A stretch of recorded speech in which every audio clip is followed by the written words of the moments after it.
everyone. I am Melissa Forziat. I'm a keynote speaker and the host of this Halt and Catch Fire rewatch podcast. Now, when I speak, my topic is something I call Take the Doughnut, which for me is another way to say Carpe Diem. Go after the things you want in life. And of course, the thing I wanted to do this year was rewatch the show Halt and Catch Fire and talk about it with other people. That was the real trick, which we've been doing. And this has been a blast. And today we're starting season 3. I'm going to cover season 3, episode 1, which was called Valley of the Heart's Delight. But before I talk about this episode at all, there are some definite housekeeping items that need to be addressed here. First of all, this is the first podcast that I have recorded for an episode recap since going to the ATX festival. I had pre-recorded the last one for the finale of season 2. So, hey, I'm getting a chance to talk with you after I know everything that happened at that festival. What a time. We got everybody. Everybody was at that panel. We got them. I have interviewed them at some point or other, and it was such a blast. So much good information came out of those interviews. So many fun experiences came out of that time. And I don't know, I just found everybody who was part of that panel so friendly and open and generous with their thoughts about the show, no matter how much time I had with them. So that was awesome. And then my most recent interview that I dropped was with Mark O'Brien, the Tom Rendon. And the number of people that I've been hearing from fans of the show and people who've been listening to this podcast who've reached out to tell me that was their favorite interview so far. After I dropped all the ones from the ATX festival, I am so happy about that because not only do I really like the character Tom Rendon, and I think it's a very important character for a lot of different reasons in this show, but I also think Mark's done a lot of really great work. If you look at his IMDb and then you start going through the catalog of his projects, there's some great stuff in there. So I hope that if you didn't get a chance to listen to that interview already, go back and check that out. It's so good. So one other thing that I wanted to say before I get into this episode, there's a bit of a gauntlet coming up because I've got some travel, a few weeks of vacation that are coming up sort of late June to early mid-July, which means that I have to pre-record a whole bunch of podcasts here. And not to, be the man behind the curtain or the woman behind the curtain and peel it all back and disrupt everything for you. But I thought that I would tell you the dates I'll be recording those episodes in case there is feedback you want to get in for any of them, because usually I'll go and I'll check the feedback before I record each episode. And I do have plenty of feedback stockpiled, but if there's something that you want to say to address, let's say the next 5 episodes of the show, I wanted to make sure you're aware of the timeline for that. So here it is. On Saturday, June 15th, I am recording my podcast for episode 302. On Sunday, June 16th, I'm recording my podcast for episode 303. Then the next weekend, on Saturday, June 22nd, I'm recording my podcast for the episode 304. And that next day, Sunday, June 23rd, I'm recording for episode 305. And then on Wednesday, June 26th, I'm recording my podcast for episode 306. And after that, I will get back on top. I usually try to record on Sundays before I drop on Mondays, just so you know. So that is what you can look forward to here. Again, that's only relevant if you wanted to get commentary in for the feedback section before those episodes drop, because once we get going, I won't be able to include the new stuff that you write. Having said all of that, we've taken care of all the homework. We're ready to talk about the episode. And which one are we talking about? It's episode 301, Valley of the Heart's Delight. What does that title mean? Obviously, it means something. So I took a look at the definition of that. Valley of the Heart's Delight was the way in which Santa Clara County, home to San Jose and now Silicon Valley, was once described. We're going to see both, obviously that is meant to suggest that we're going to see a lot of San Jose, but also with a lot of the Joe stuff here, we're seeing San Francisco. So all kind of in that Bay Area And so I think we're getting a broader geographic space here. Now, this originally aired August 21st, 2016. This one was directed by Daisy von Schurler-Meyer, and I had a chance to interview Daisy, many interviews back. And so there's some information that I'll try to weave in here from her thoughts that she shared in that interview. This one was also written by Chris Cantwell and Chris C. Rogers. So, they did the finale of season 2. So they've been doing back-to-back episodes here in terms of their writing. And here's the description. Now residing in the Silicon Valley, Mutiny celebrates their newly achieved user base, but soon discovers a potentially better direction to take their network in. Meanwhile, Joe unveils his Citadel security software to the public for free. Okay, so that's the overall description. And I'd like to start with just a couple of general notes on this season. First of all, we obviously moved to a new location. And I would say going from season 1 to season 2, I certainly felt a shift in tone of the show and a shift in many of the filming locations as well. And in season 3, we're going to feel another shift. I think it's a huge shift. Not only have we moved to a completely different place, nobody feels at home. Well, every character we recognize doesn't feel at home here yet. They just got here, like, relatively speaking. There are some new people working for Mutiny who probably come from a local market, but everybody that we recognize has been transplanted into a new city. And so they're adapting, they're adjusting. The whole community that they're in has a different cultural feel that we have to absorb, and that's going to get absorbed in different ways into the show. Also, there's, I think, a darker feel, an actually darker feel. And a part of that comes from the Mutiny warehouse that they're in now is a very big space. And the way you would light that space is very different than the way you would have lit the Mutiny house. So there's all of that. We also have a couple of new characters that I'm very happy to introduce. Of course, Diane, who I've said that that's my favorite character in all of TV, but haven't given you much reason to see that up until now because she only shows up starting in season 3. But here we are in the Diane time. We're in Diane time. But we also get to meet Ryan in this episode. And I have to tell you, the very first time I ever saw Ryan on screen, I find him a very compelling character. And the first time I ever watched this show, I remember thinking, he is dark. Like, I felt like almost a tragedy about him. And there's no reason for that because we don't have that kind of information at the start of this season. We're just getting Ryan sort of living his life. But he is a character. We haven't seen any characters quite like him. And I'm going to be really interested to deep dive into that character to see what comes out of it. I had a very different experience watching his pitch to Cam and Donna when I was trying to like freeze frames and pause and watch what he was writing than I've had in the past. So I don't know. It's going to be really interesting to see what comes up in a deep dive with him. Okay.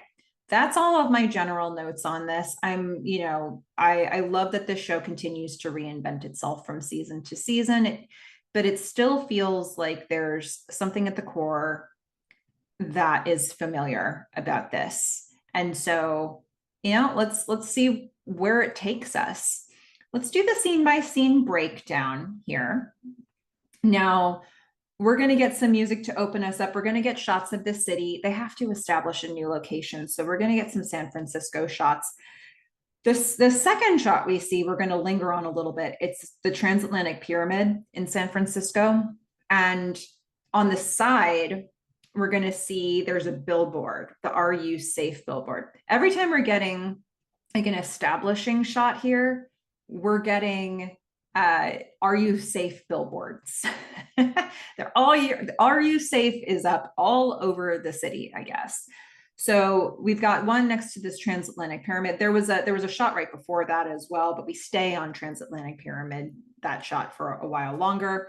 Then we're going to switch to another shot in a more residential area that also somehow has a billboard with "Are you safe" on it. Then we're going to go to Chinatown, and we're going to get a billboard that I would presume also translates to "Are you safe?" but it's written in Mandarin, Cantonese, maybe Cantonese.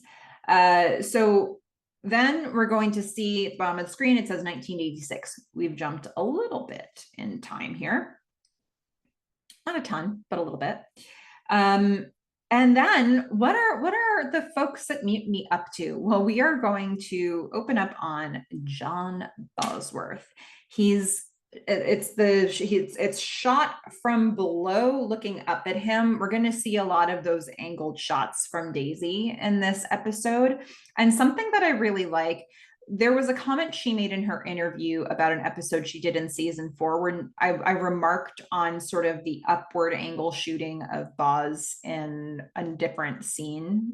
And I won't tell you what that is because I don't want to give you a spoiler for it, but she's referred to it as giving him the cowboy treatment. And that felt like a really appropriate way to phrase that. So she's giving him the cowboy treatment here too. And he's got a microphone in his hand, he's got a drink in his hand, and he's singing, a song that I think we would generally associate with Frank Sinatra. They all laughed, but it's actually not written by Frank Sinatra. That was, I guess, a cover that he did. But John Bosworth is singing this in the style of a Sinatra impersonator. And so, he's singing he's on like a balcony. At first, we're not seeing enough to see the context, but he's singing out to an audience. Then we start to get, shots that go wider and wider. We're going to see that we're in a much darker setting. There's brick inside the building. It's a much larger space. Turns out they're in like a warehouse space. Boz is going to take a drink. A woman's going to come up behind him and put her hand on his waist, and she's got these red fingernails, and then the camera's going to keep sort of going down, like sort of scanning their bodies down to their legs. We're going to see her in her red shoes, her bright red shoes, and his feet kind of dancing a little bit as he's singing. And then she's going to keep walking. And the camera continues to go down, down, down through the floor and down to the basement below, so we can see what's happening in the basement. And I just love how seamless this editing was. It looks like a oneer, but it can't be a oneer. So, they must have sort of blended somewhere in the middle when they got to that floor. And then, now we're going to see the level below. We're in the basement because we need to see what Gordon and Donna are up to. We're going to see that Donna and Gordon are working, and the camera is now pointed down at them from the ceiling. So, I kind of like the way we're getting all of these like camera tricks happening here. So Donna can hear Boz singing upstairs, and she's like, is he doing Frank Sinatra? Gordon says, well, he can do Frank Zappa for all I care, as long as it holds him off. We don't know who him is yet. Gordon's working on the mainframe. They've got this huge mainframe that's in the basement, and he's tinkering with it. We see a really cool shot of Gordon and then Donna behind him from inside the machine. It's not the only time we've ever seen a shot like that. We've seen a shot like that when he worked on the mainframe at West Group Energy. But we're seeing it here too. And so he thinks he's fixed it. He says, all right, let's cycle her through again. Donna's like, her? Gordon says, yeah, her. Temperamental, high maintenance, only responds to the right touch. We're going to get a close-up of Donna from behind a monitor. So there's a lot of stuff in the foreground in this episode. We're going to get, just sort of the side of the computer monitor. And then we're going to see Donna off to the side of that. And Donna says, yeah, well, I've been touching this thing for 6 months and he still hasn't turned on. I don't know. How veiled a message is this about their relationship?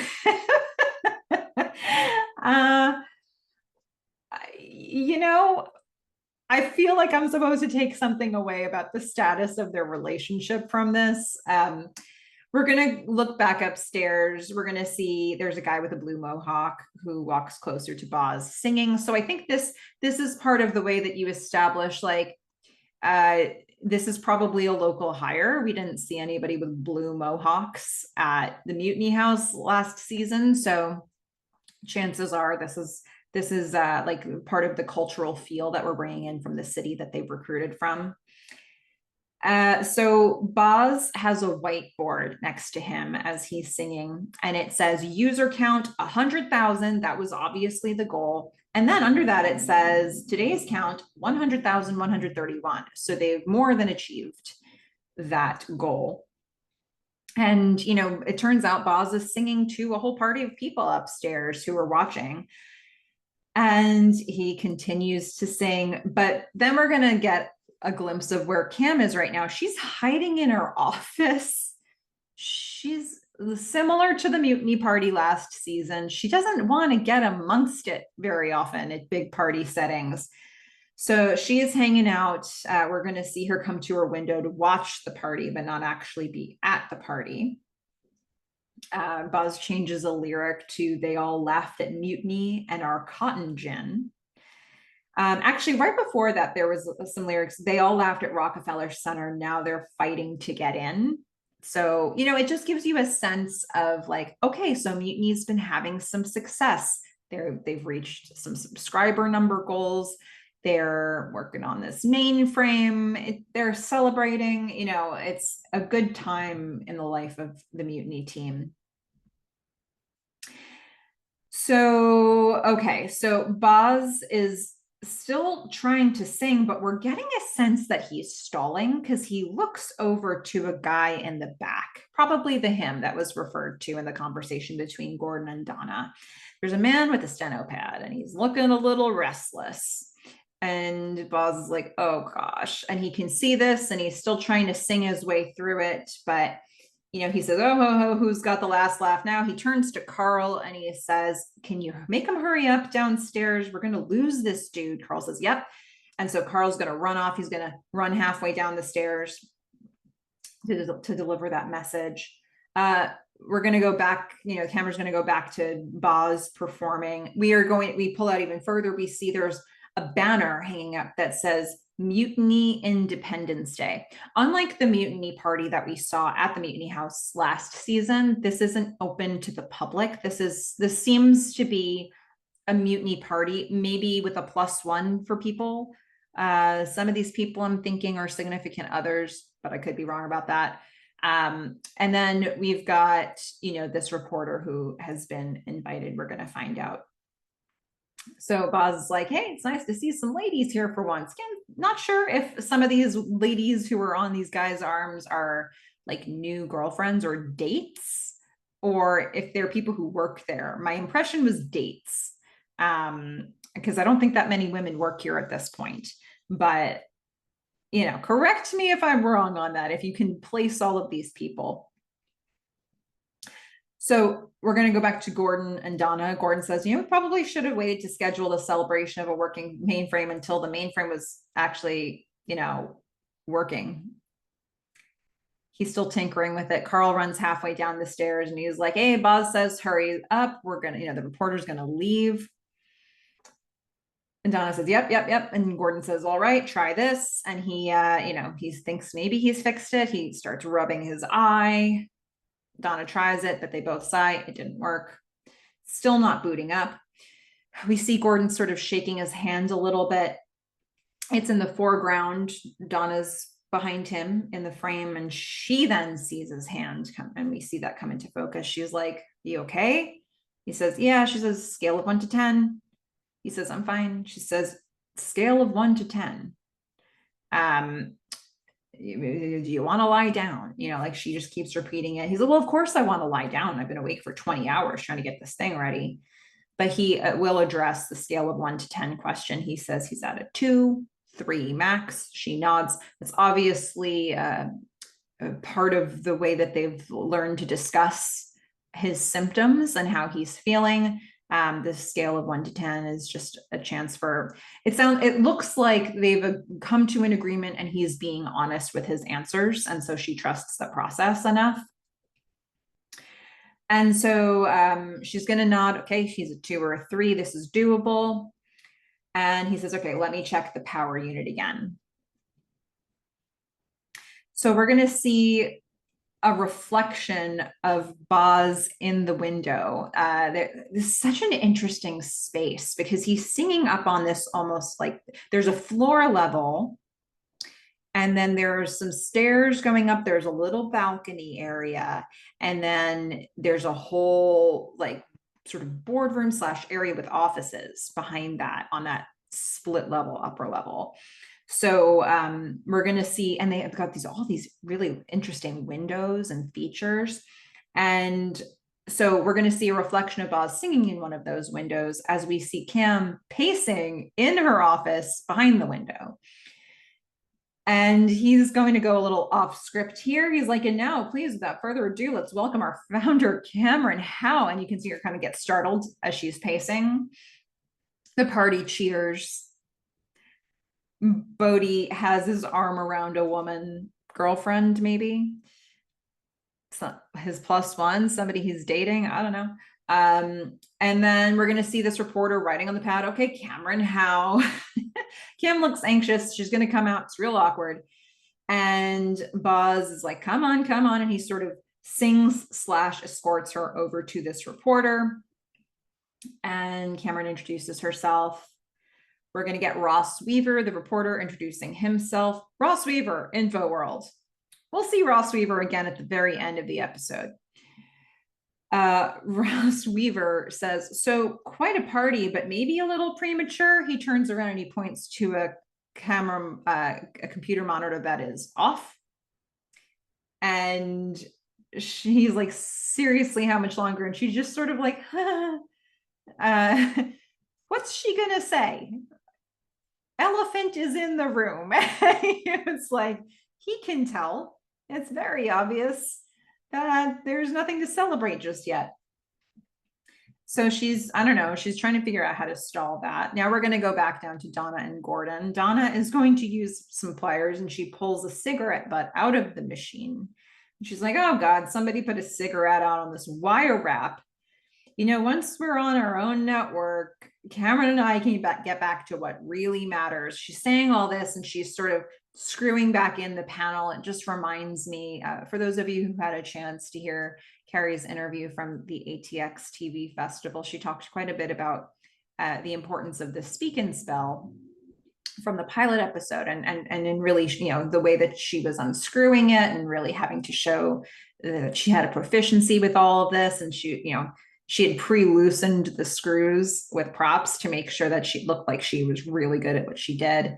And here we've got sort of the opposite. Carrie's, you know, Donna is putting some real force into screwing the panel back onto the mainframe now that she pulled out this cigarette butt. And, you know, so she's like, well, once we do this, we can get back to the things that really matter. Gordon says, well, I'm sure she's eager to get you back. Donna says, booting up. She fixed something else. Maybe we can try it now. Gordon goes, boots it up, and it actually turns on. And we're going to see the monitor. The current date is January 1st, 1980, according to the screen. It is obviously not, because we know that it's 1986 at this point in the story, but that's what the current date shows on the monitor. So they're going to have to reset some things. But hey, this is the mainframe. So Bodhi notices this upstairs. He's like, it's on, it's on. Cam looks very relieved. She's not actually standing next to the guy, the reporter guy anymore. She just got tired of trying to stall after maybe a minute. Just let him stand there. And we're going to hear cheering throughout the whole, you know, all the party goers are excited. Gordon and Donna are relieved. She sort of exhales and slumps down.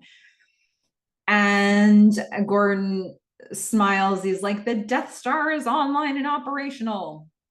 And Donna stands back up. She walks over to Gordon. She's like, Alderaan will never know what hit it. She's going to go kiss him. Oh, now they can get all flirty.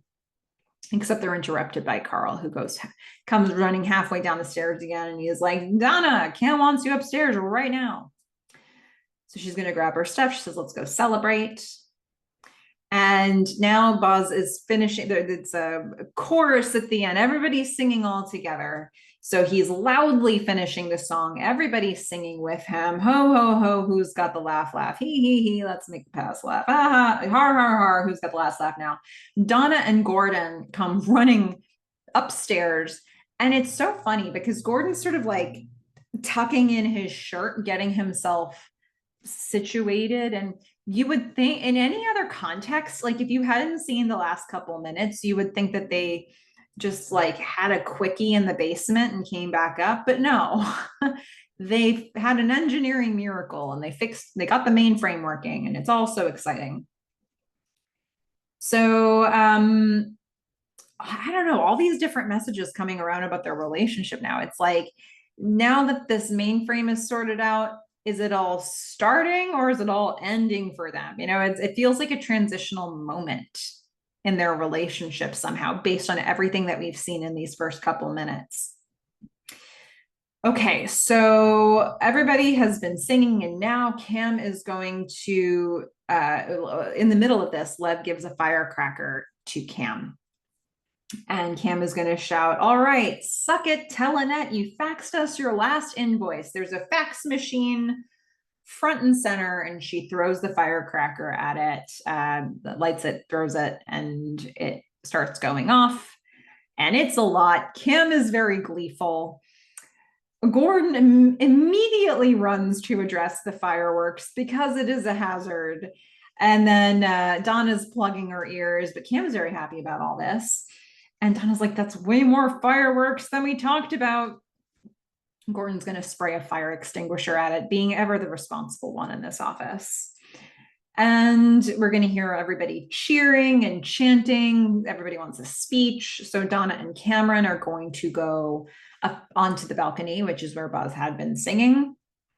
And I like how they introduce our new character. So Donna walks up to the stage, Cameron walks behind her, and where they had been standing, that space is now filled in by Ryan. So this is our first time seeing Ryan sort of occupying the space that Donna and Cam left open. Now, Donna and Cam go and give their speech. Donna's going to start off. She's going to say, first, I'd like to welcome our guest, Ross Weaver from InfoWorld. Boz is standing right by Ross Weaver, not letting him out of his sight. Gives him a little pat on the shoulder. And Donna's like, I hope you've all had a chance to talk to him. He'll be covering our relaunch. Bodhi says, hide the drugs, because this is the type of joke Bodhi would always make, but Boz is like, ugh. Really hope Ross isn't hearing stuff like this, except he can. Donna says, as you know, we hit 100,000 users last week. Cam shouts, yeah. Donna says, but more importantly, it's a banner day, you guys. Cam shouts, our Independence Day. They all shout. And Cam says, one more thing. This is very important. John Bosworth is officially a grandfather. So his son had a baby. So they all cheer. Boz looks bashful about it. And she says, look, I know it feels like we just got to California 2 minutes ago, but we can't slow down now. We are continuing to expand user experience on the network. Donna chimes in. She says, avatar modification, building out neighborhoods. Cam jumps back in. She says, we have a ton of really important deadlines coming up, and we're counting on you guys. I love this speech. It's so tight, and it makes you feel like they've done a lot of pitches together. You know, if you told Cam to go on stage and just speak, Cam obviously doesn't love doing that. We saw her try to do that at the Mutiny Party last season. But she and Donna clearly have some kind of a rhythm around pitching. And this is a comfortable, familiar way for them to address a group together. So, Cam says, we're counting on all of you guys. Meanwhile, Ross, the reporter, writing all this stuff down. Boz is nodding along. Cam says, we know how hard it was to leave all our friends and family in Texas, but we're so impressed with your commitment. we're going to go over to Gordon. We're going to get a really far away look from Gordon. It's the first of many faraway looks we get from Gordon in this episode. And I just feel, although we don't hear him specifically talking a lot about how he's feeling, Donna suggesting that the way they fix their marriage is move to this new city and work together. I don't think Gordon's happy with that. I mean, he doesn't look happy right now. I'll tell you that much. And this is just a look. All the things we do hear for him later reinforce that for me. So Gordon gets this far away look, and maybe Donna spots it because she interrupts Cam. She says, speaking of commitment, there is one person I would especially like to thank. And Cam gives us a look like maybe this was a little bit off script. Donna's going to walk towards Gordon. She is going to bring him up, and she says, my husband, Gordon Clark, come on up. Everybody's cheering for him. She says, I just want to say thank you so much. He puts his arm around her on stage, but sort of in a dutiful way, like this is the PR moment. This is the look. So I just want to thank you so much for believing in this crazy idea and slaving away in the basement with me, because we couldn't have done it without you. I couldn't have. And she's going to give him a nice big kiss, and everybody's going to go, ooh. And Gordon just looks really out of his element. That whole thing, like, I think that was a genuine thank you from Donna. But I think Gordon's role in sort of standing by her side is just, it's the PR move. He's doing what he's supposed to be doing. So Cam is going to shout, all right, come on, let's get back to the party. And Gordon's going to look on and see Ross continuing to write in his notepad while Boz is looking on at Ross. Boz will not let Ross out of his sight. And now we're going to hear the song Shut Us Down playing. Cam is going to go back into her dark office and shut the door and sigh, because that is as much extroversion as she could feign for a minute. But she's super introverted, and that was a lot. So she's going to tuck back into her safe space. And Gordon is kind of going to do the same thing. He's going to go downstairs. He's in the party, but not at all in the party. He goes down the stairs from the balcony. He goes over, he's standing alone. He's getting, he's going to put the fire extinguisher down. He's going to grab a party cup, but he's not amongst it. He's with the people, but he's by himself at the same time. But he, from his vantage point, is going to overhear Lev and Yo-Yo. And Lev is going to rub Yo-Yo's shoulder lovingly, and he's going to fake Donna's voice, and he's gonna say, I couldn't have done it without you, Gordon. And it's just pure humiliation for Gordon. They don't notice that he's hearing all of this. Yo-Yo says, yeah, couldn't have done it without your money. They laugh, they walk away, and Gordon's just left standing there holding an empty party cup. Isn't that always the way? I mean, remember, part of the deal, like, we're going to move, we're going to partner together, you're going to work at Mutiny, and we're going to spend basically all of your money from Cardiff Electric on buying this mainframe. So, like, it's just, this is it. He's all in, but is he? So what happened as a result of that party, we're going to find out. We're going to get a close-up of Ross Weaver's article. So we're going to see Donna's hair slightly in frame. She's reading this article in the kitchen of her house now. But first, all we are seeing is the hair and the paper. And the headline says, Mutiny, no challenge to the online crown. That doesn't sound like it's going to be a good review. Donna says, unbelievable. This is a complete hatchet job. So now we're going to see, go a little bit back from here. I like how that they just sort of slowly reveal Like we start with the character. Maybe that's something that I'm connecting with here because we've changed so much. We've changed so much. We're in a different city. The tone feels different. So much has shifted. We're starting to, we're going to meet new characters in this episode. And yet there are characters we already know. And before we see that they're in a different place, we're starting just really focusing on them, their faces, their bodies, part of them. And then it's like the camera will keep pulling back so we can say, okay, I know Buzz. He's singing in a new space. Oh, now it's a much bigger space. We're doing the same thing here to establish the Clark home. And so Donna's standing in the kitchen.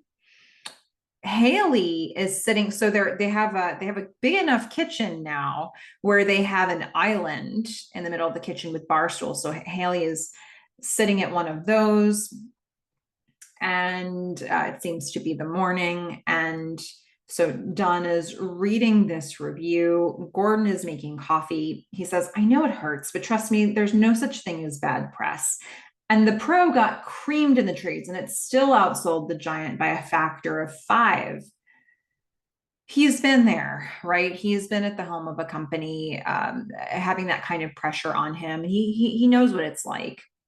So he's able to say this, and maybe it provides some reassurance for her. Cam walks in reading a paper, and now we see, oh, they've been living together. They've been living in the same house. Cam says, no, this is different. This is bad. Donna says, well, let me guess. You're going to kill him?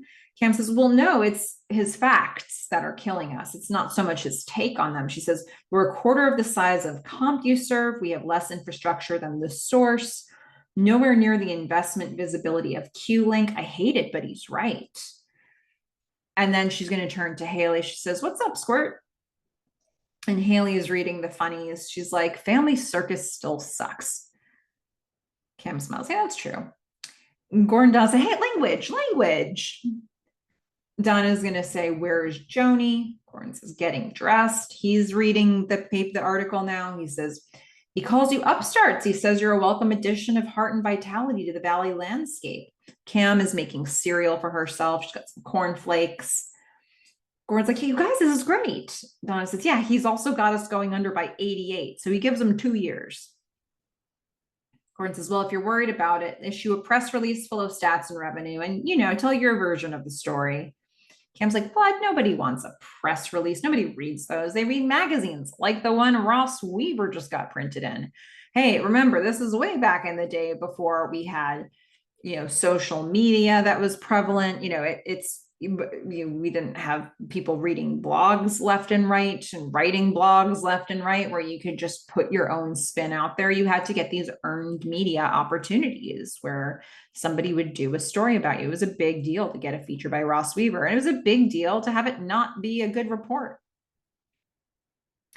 So Donna says, okay, well, we might as well just write an obituary.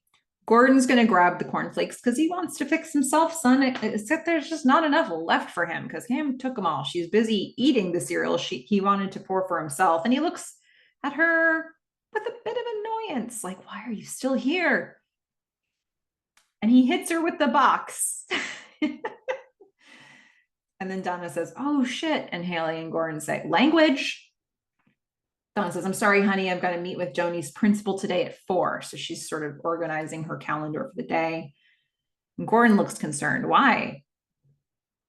Donna says, well, she got in a fight on Monday. And Kim looks up with some interest. And Gordon says, okay, well, when were you going to tell me about that? Hey, your fellow parent of this child. Donna says, I'm sorry, I completely forgot. Kim's like, did she win at least? Donna rolls her eyes. She says, the school wants a parent meeting. Cam says, but we have a development meeting at 4. Donna says, I know. Cam says quietly, but not quietly enough. She kind of leans in, but Gordon's right next to her, still pissed about the cornflakes. And Cam says, so can't he do it? And Donna and Gordon both look at her like, know your place. We need to have a conversation about Joni right now. So Cam's like, all right, I'll give you a minute. So she's going to walk away eating the cereal that Gordon is now unable to eat. And she's going to go into a bedroom. Now, there are bunk beds in this bedroom. Cam's going to sit down at a desk with the computer, but she's going to be eating her cereal there. Like, that's the place she's chosen to eat her cereal. The camera's looking up at her, and then we can see the top bunk behind her. And Joni was hiding there under a blanket. She's going to shout, roar. And Cam is going to shout back, roar, gotcha. Joni says, you totally didn't know I was in there. Cam says, yeah, well, you're totally busted for the fight you got into at school. Joni rolls her eyes. She's like, whatever, I kicked her ass. And Kim says, really? Like, I don't believe that for a second. Joni says, go ahead, you want to. Because Cam stationed herself right in front of this computer that says mutiny on it. Cam's like, what? And Joni makes the sound of dial-up internet. Like, that was a terrible impression of it. Sorry. Not good with sound effects, but Joni did an excellent sound effect for the dial-up sound that she was hearing. Cam is going to get up and tickle her. She's like, you're such a brat. Before I move on from this scene, I just wanted to point out, so Cam, it feels like, has a very different relationship with these two girls, right? She has a rapport with Haley, where she could talk about what's wrong, what's up. She can tell something's wrong, and she can tell that, for Haley, something about the funnies wasn't funny enough. And they have at least that much of a bond. But I feel like Cam, and what we're seeing here in this scene, Cam and Joni have a real connection. And, she's able to sort of call Joni out, and Joni's able to kind of call her out. It's sort of big sister, little sister energy, actually, with them. And I really like that they're showing us that, even just to have those quick moments with these two. But my thoughts about that relationship are going to evolve here in a minute. Now, first, we're going to go back to the conversation that we just left between Donna and Gordon, where they're having like sort of a whisper argument. We're going to hear the actual sound of dial-up internet, the modem, and that is going to be something that Donna and Gordon can hear from the room from the kitchen. Donna's like, yeah, I know you're frustrated. I'm frustrated too. We're 5 people living on top of each other. Gordon says, I'm frustrated because that was supposed to be temporary, and they're whisper argument, but they're doing all of this in front of Haley. And Donna says that it is temporary. Gordon says, it's been 6 months. Okay, so now we know we have a very specific amount of time that it's been since they've landed in this new city. An earthquake starts and interrupts Gordon saying 6 months. And Haley's going to put down a pencil she had been drawing or writing at the table. She looks at a drink in a glass on the table. Her eyes go wide. We're like, oh shit. Donna says, Haley, sweetheart, get under the table. There's not really a place under the table to get. It is an island held up by island. But so the glass falls off of the table and it breaks, and Haley screams. And Gordon's going to shout for Joni while he's sort of covering and hugging Haley, who's freaked out. It seems like this is the first earthquake that they've felt, or maybe this is something they've experienced before, but this is not something that's old hat for them at all. A side note, I used to live in New Zealand when I worked on Rugby World Cup 2011. I lived in Wellington, and they got a lot of earthquakes. I lived there for almost 2 years, and I think I probably remember feeling at least half a dozen earthquakes. And they're not all the same. I mean, you hear about magnitude, and that matters, but depth under the surface is also a big deal in terms of how destructive it is. But also, they feel different. Like, you can describe earthquakes in different ways. Like, there's the short and sharp. There's like a sort of like a rolling feeling that can happen. So this one was a pretty abrupt one, but something that I was thinking of when I saw Haley look to the glass, I remember doing that a lot. Like you could really tell what kind of earthquake you were having by watching liquid in a glass and seeing sort of like how the glass and the liquid were behaving. I remember one time having a like an earthquake that like the water in my glass just kind of started to do this. And I was like, what is happening? Very different from like a short and sharp type of one. But this one is super abrupt and obviously very scary for them. And the earthquake is over pretty quickly, but they are still very rattled by it. And so, you know, we're going to see Gordon trying to comfort Haley. It's all right. Are you okay? Cam is going to come into the room concerned. She comes in on her own. It's like they're parenting another kid. Cam was with Joni in her bedroom and left Joni in there to come in and get reassurance herself because she's so freaked out. I have to be honest, I kind of like that for Cam because I feel like Cam has gone it alone for so much of her life. And I don't know that she ever had somebody to reassure her. So I think she kind of needs at this moment, it's a real novelty for her to be able to lean on Gordon and Donna in almost a parental way to get the reassurance that nobody was ever able to provide for her, it would seem like from what we know about her life so far. And yet she just leaves Joni in the room. So it's like big sister, little sister energy with her, but you know, it's kind of the same way Joni's going to treat Haley in this scene. So I don't know. I think there's a lot of really interesting dynamic that's happening here because in the office, Cam and Donna are at the same level. If not, you know, Cam will maybe often try to flex her muscles over Donna. And Gordon's just taking a back seat to all of it. But in the household, Cam's like the oldest daughter. I don't know. I'm noticing that as I'm talking it through, and I'm curious to see if we're going to get more of that energy as the season goes on. So, okay, Joni now is going to walk in very slowly behind Cam, and Cam's like, "What was that?" Donna says, "Yeah, it was. Hang on, there's broken glass there." Cam says, "Well, what should we do? Should we stand in a doorway? Should we go outside?" Cam, the earthquake is over. It's over. Donna's like, "You're fine. You're fine right where you are. Joni, baby, are you okay? Like actual child in the room. How are you doing?" Cam won't even like make physical contact to like address Joni. She's just like huddled up in a corner. Oh my goodness, these people. Okay, so Joni says, "I'm fine. Just don't freak out on me. She's fine. She's got this." Cam, however, is still freaking out. She's like, "Sorry, we're still on me here. Do you think that was just like a preview? Is there a bigger one coming?" And that happens sometimes.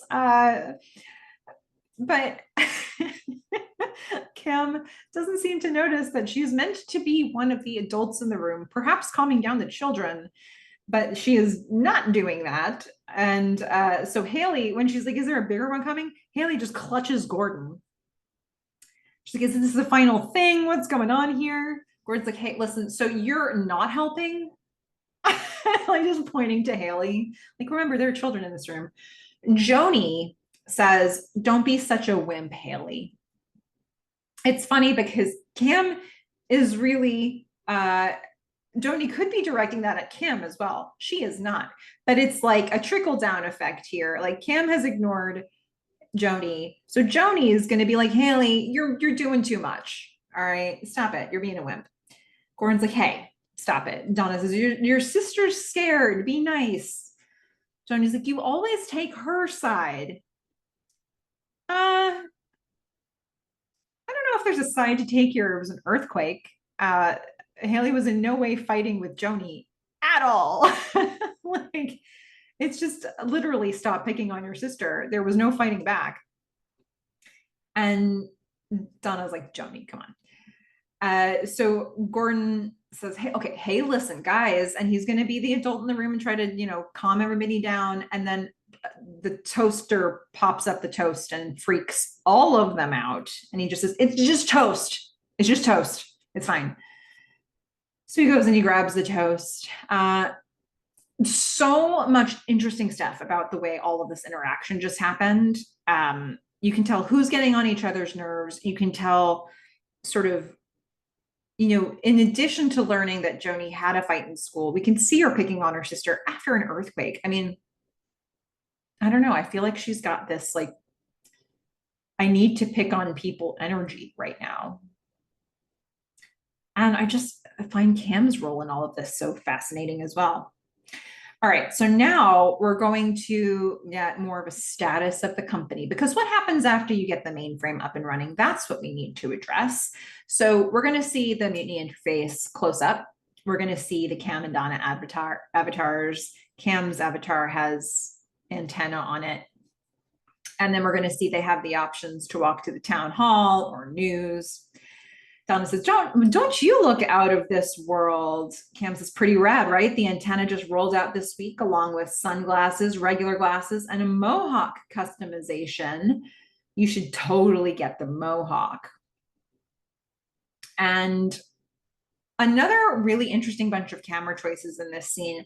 We're going to get entire conversations between them, except we can only see their eyes, like a bit of their nose and their eyes over the monitors.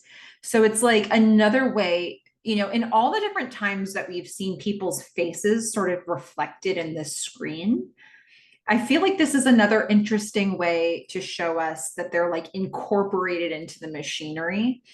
And so we're going to get a lot of those like camera choices here in this scene. Donna says, okay, so we should totally get going. Let's start with Main Street and then the smaller places. So they're going to go around to their different neighborhoods. Cam finds one of the users a sledgehammer. She says, hey. Donna says, did you hear CompuServe is expanding to Japan? And Jeannie added 10,000 users last quarter.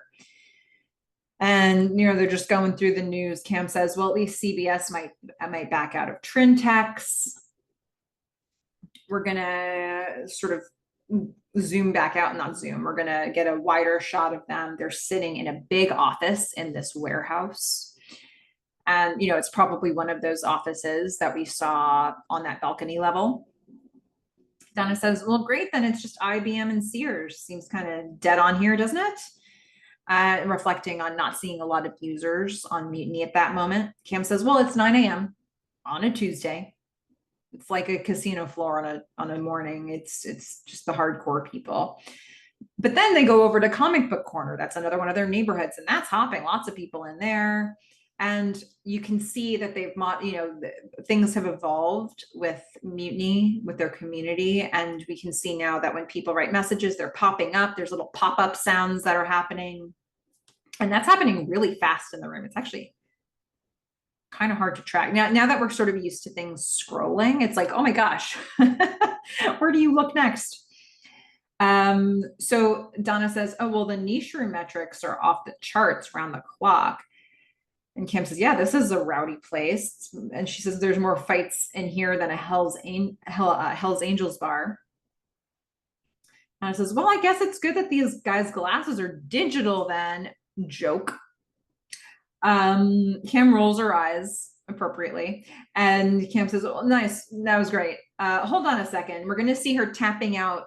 We don't normally get this view of how Cam types. A lot of the time when we've seen her type, it's been sort of profile, and we see the hunch that she has, and she sort of is doing a bunch of pecking at the keys. But in this scene, we're seeing a couple times like sort of over her hands on the screen, just a new angle. I mean, Daisy von Schurler-Mayer just came up with all these slightly new ways to show us things. Again, the show is a new tone, reinventing itself, and this is one of the ways to get there. Okay, so Cam is now in a space called the High Tech Hideaway neighborhood, and she's messaging somebody called Blue Moon. And she says, got that joystick? The response is, for the right hardware, I do. And Donna's like, what is that interaction? Cam says, the guy's got a 1311 with a modded thumbfire button. No idea what that means. And it's a really great find. One of their users has something she's looking for. Donna says, geez, do you know everybody in here? Cam just laughs. Again, Kim seems very introverted to me, and she can be really social in the safe space of her community, online, one-on-one with people, but she's not going to be a person who's going out into the middle of a party. And that makes a lot of sense for me. That really tracks with Cam, and frankly, it kind of tracks for me too. So we're going to see their avatars continue to walk because they've been exploring different rooms, and they're now going to walk sort of to the edge of a cliff. And then there's just gray space, and we just see their avatars just standing in this gray room, this gray space, this nothingness. And Cam says, and then here we are, 64,000 pixels of prime undeveloped real estate. It can be whatever we want it to be. Donna says, it's gotta be something great. So they're thinking, what we're setting up, it was such a fun way to walk us, like physically tour us through their space and talk about, this is the challenge. What do we fill the space with? That's what the season is. So we're going to get a knock on the door. They look up, and we see both of them in full. We're not seeing just their eyes over the monitors anymore. Donna's going to say, Ryan, what's up? We haven't really had a chance to meet Ryan yet. We saw him, but we haven't talked to him yet. So Ryan says, sorry, didn't mean to interrupt. He, however, did. He's holding a stack of books and like manuals and notepads, legal pads. He's got a lot of stuff in his hands. And he's like, are we still on? I know we said 9, maybe it was 9:15. No, Cam's like, no, it was 9. And Donna says, no, it was 9, come in. He shuts the door, he walks in. And we're going to see him pitching in a moment. But first, we're going to go to Gordon. He's in the basement. He's inspecting the mainframe. And he notices there's some dust on top of it. And then he looks up at the ceiling, and he's noticing dust falling onto the mainframe. He's going to get on a ladder. He's going to climb on top of the ladder onto the top of the mainframe. He's going to walk across the top, and he's going to see dust actively falling from the ceiling. As people are sort of shaking the floor below them upstairs, dust is coming, particles, debris is coming down onto the machine, and like onto his face, and has to take off his glasses. I mean, it's not the newest building. Okay, now we're going to get to see Ryan pitching to Cam and Donna. And I've appreciated this scene before, and this scene has always given me a strong feeling. But when I prep for these, I'm like writing down dialogue. I'm freezing the frame constantly. I'm looking all over. I'm looking at what's written on boards. I watched this scene much closer to do this podcast than I ever have before. And it almost became funny. Like in the past, I felt a really dark energy around Ryan from this scene. And like a real discomfort and a real unsatisfaction from everybody. But because of the way that I watched it for this, I found myself laughing a bunch of times, mostly because of the way he's writing on the whiteboard. So please excuse me if this is meant to be a really serious, dark scene, which is always how I've interpreted it. We'll see how I react here as I am explaining it. So Ryan is pitching to Cam and Donna. He booked some time with them. He is pitching. I don't know that this is the first time, because they don't look like they look like, oh, another meeting with Ryan. We start way too close to Ryan. The camera's so close in on him, and it's just uncomfortable. So much of this scene is really uncomfortable because we're just so close to Ryan. Daisy used a really interesting word to describe Ryan. She said like she thinks he's neurodivergent. That was her description of Ryan. And now I'm looking at all the Ryan stuff this season with that in my mind, which probably always should have been in my mind, but boy, does it really impact this scene. Like the way he's not picking up on what they're giving him. Um, he's just so immersed in his own pitch. So Ryan starts, but is obviously not the start of what he was saying. He says, okay, here's another way to look at it. Because apparently they were too thick to understand what he was saying before, whatever that was. He says, okay, community looks like this. He's got this whiteboard in front of him and he draws a rectangle on the whiteboard. He's like, well, no, it looks like this. And he erases it and he draws a circle on the whiteboard. Oh, or like an oval. And then he's like, well, no. And then he erases that. He's like this. And he draws a square on the whiteboard. And Cam and Don are just like, okay, we've got the shape we want. Ryan's like, just, okay, so blah, blah, chatting. We dress it up with a sprite scaling interface, but underneath just paint by numbers. For him, he's just like, yeah, we all know this. We accept this. This is how it is. Like, I'm just going to rush through this part because you already know it. And meanwhile, it's kind of deeply offensive to them, but it's just Ryan. So maybe he's like, they just know he's going to say deeply offensive things just off the cuff as his brain works faster and faster. Some blah, blah, blah, chatting, like the big ideas. Last season's like, whatever. That's not the point. Paint underneath, it's just paint by numbers.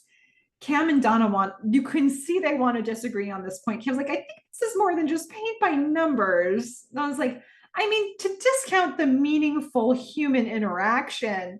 Ryan's like, no, it works. It's fine. It's like vanilla ice cream. But and Donna is like offended, but also knows not to be offended by Ryan. It's just like, this is just Ryan. Like there's strength in them knowing that like they have each other in this room. Ryan is like, he just inhales. He's like, they're fixating on the wrong points. So he's like, okay, so here are the users. He's got his square. And here's private chat. He draws a circle. And the users, they're talking, and he's like squiggling around in the square. Like all these users talking, and he's just drawing squiggles.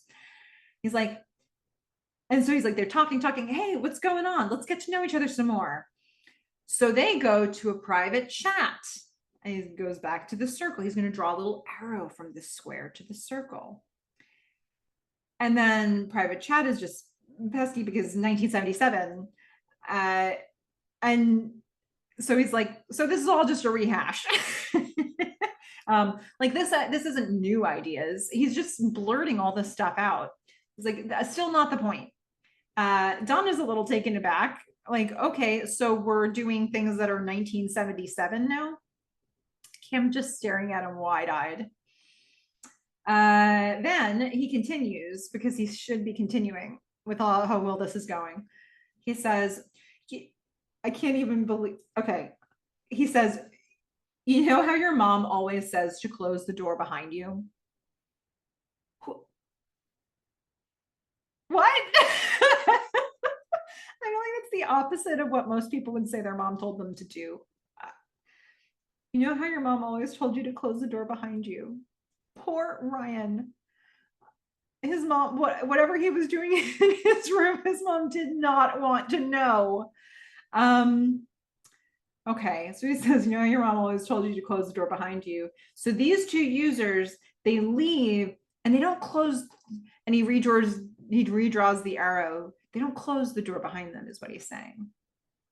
Cam and Donna are just waiting. They're waiting for the part where all of this makes sense. He says, okay, so all these other people here are saying, hey, what are you guys doing? Where are they going? I want to check that out. And now he starts aggressively drawing lines back and forth between the square and the circle. He can't stop. There's so many lines he's drawing. And he's like, and so they go, just like that. And so that's a problem. When he started aggressively drawing those lines, like redrawing them over and over each other, I just lost it. Because and I've never had that reaction. Is this a funny scene?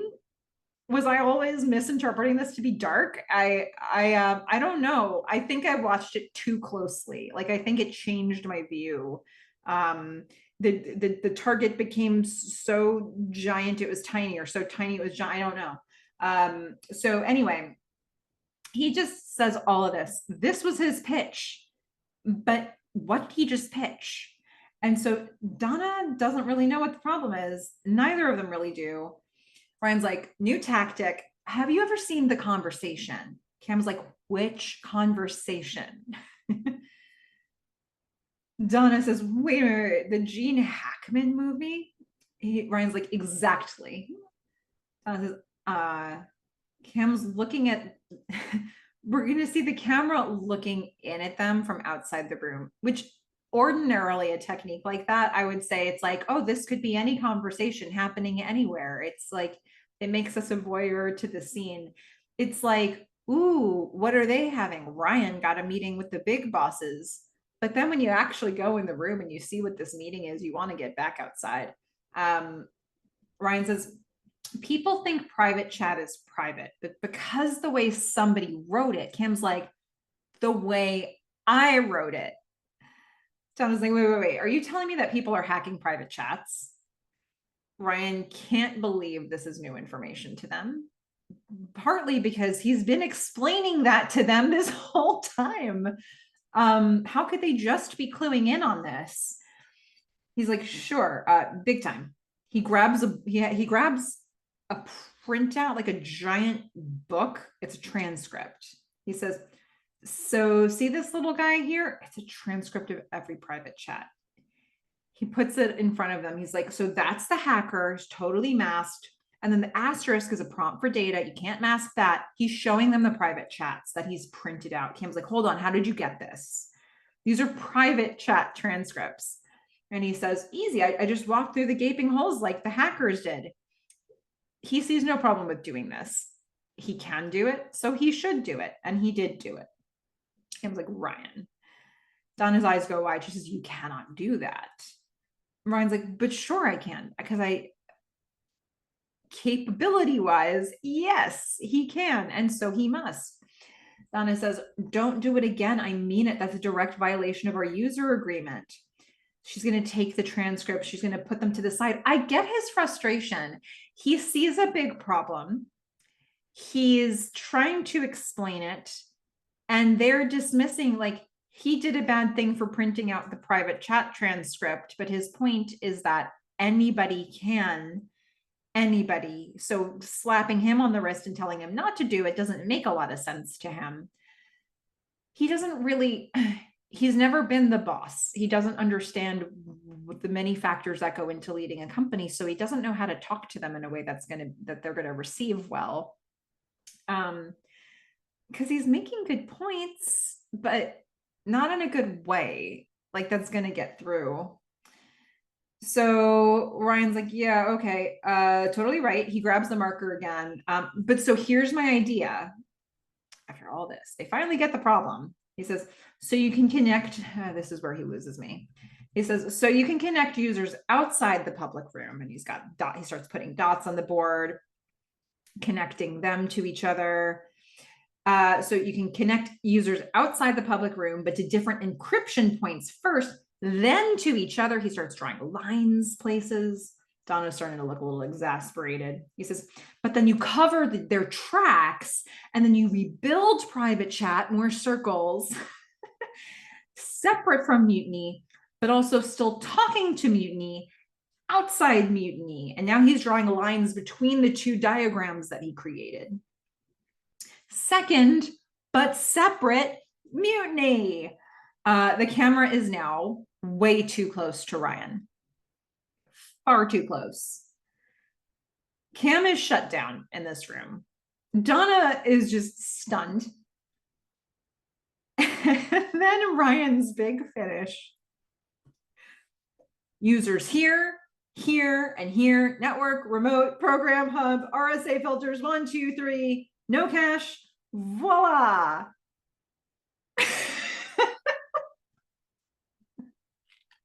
He's so proud of himself.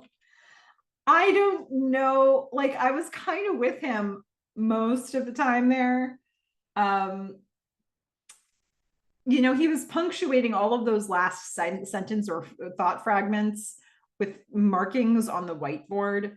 But my goodness, I don't need to understand him. Cam and Donna probably did. They don't really, if they understand him, they're not seeing how this is more important than the other important things on their list. He wasn't able to convince them of that.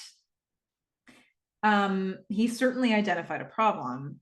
Donna's like, Ryan, that's an entirely new and very expensive something, using techniques that our coders don't even know. So Ryan says, I can do it. I can do it. That's the whole point of me being in this room.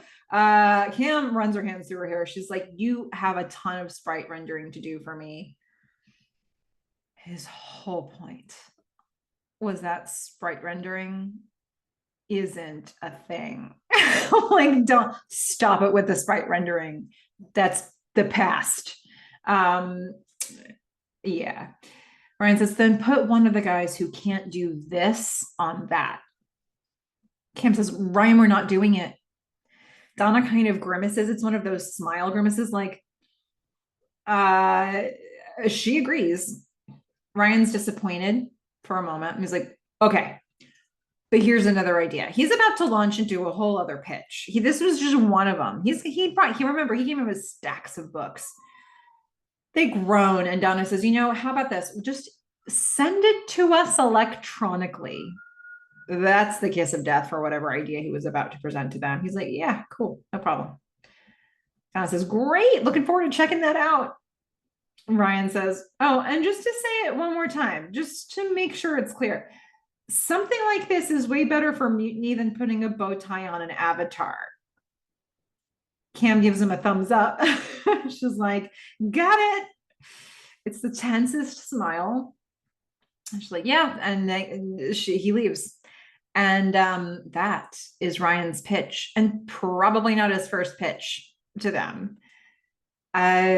He really doesn't seem to ever pick up, like, in those moments when you think surely he's picking up on the fact that Cam and Donna are not receiving this well, he doesn't seem to do anything about changing his pitch. It's just like, oh, they don't understand. Let me try a different angle to make them understand. It doesn't seem to occur to him that they could understand and just not prioritize his thoughts. So I don't know. I mean, so much cool stuff in this scene. Like, as I'm talking through it, it's getting funnier and funnier, but it's also so bleak and dark and upsetting and like uncomfortable. And he doesn't get it. And they don't want him pitching to them anymore. And he is presenting smart ideas. He knows they're smart. They probably know they're smart, but it's completely not taking into account resources or current projects or, what they've promised their customers or, any current functionality that they're trying to maintain or upgrade. He just doesn't, at this particular point in time, Ryan does not know how to think like leadership in a company. He only knows how to think like a really smart guy implementing things in the company. And maybe if he were able to think like that, he'd be able to frame his takes in a way that would get across the line, but that's not Ryan today, that's for sure. Poor Ryan. So we're going to hear the song One Way Ticket playing. Ryan's going to walk through the office looking kind of annoyed coming out of that meeting. He walks past Yo-Yo. Yo-Yo's table shakes. He's freaking out. And Wonder Boy's like, it's happening again. And then everybody all around Yo-Yo starts laughing because that was a joke. They've apparently been shaking his table quite a bit to replicate aftershocks for him, and he's been falling for it every time, and he's pissed.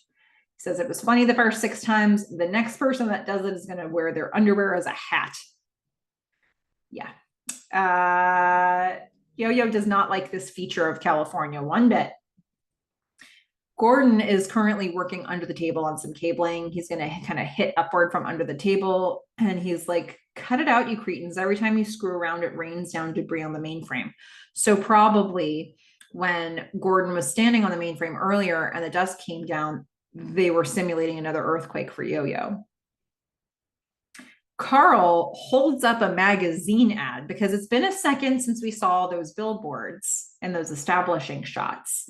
So now Carl's going to hold up a magazine ad, a full page ad. Are you safe? And under it, the date 3/3/86. Carl says, look, there's a date now. Yo-Yo says, dude, that's today. Carl says, well, if you ask me, this has got Reagan's fingerprints all over it, because once again, Carl's got to be the conspiracy theorist. And he was like, oh my God, here we go again. Carl says, well, hey, remember lasers in space? It starts with fear because nobody wants to die in a nuclear blast. And then one by one, they take away your rights until you're sig-heiling Ronnie and and bowing down before Ed Meese. I mean, yeah, it's the darkest timeline for sure. Yes, Carl thinks maybe this is a Reagan issue. But somehow Nazis got put in there somehow. I mean, this is what an interesting way to market. Like, I wonder when this magazine came out that had the date in it and how long. Like, I love that they've just been like, we know it's Joe. We now know by the end of the episode that it's Joe that's been doing this. So you start with those billboards. Are you safe? You get people talking about what it all means. And then you put a date on it. You just drip them more and more information. Eventually they had to say a location. This particular thing does not say a location. He's kind of like the Angeline of security, of antivirus software. I don't know. It's an interesting marketing tactic, and it seems to be very effective. He's created conversation. He's creating conversation in the mutiny office. So Carl's going to throw the magazine. We see it drop on the floor by Gordon. Bodhi says it's got to be some gay thing, like AIDS. I don't know. I guess I see maybe how we got there. I don't know. Red for blood. Okay. Love's like, real sensitive, dude. Wonder Boy says, maybe it's a religious thing, like Pat Robertson saying the world's going to end again. It's so like, it's interesting to see their speculation here because we're getting all of these cultural news moments through how they're talking about this. Like, this is what the conversations were at that time. And so these are what their guesses are. Gordon's like, you idiots, it's Joe McMillan. Gordon knows Joe McMillan a mile away. Even his "Are you safe?" mystery billboards, he knows it's Joe.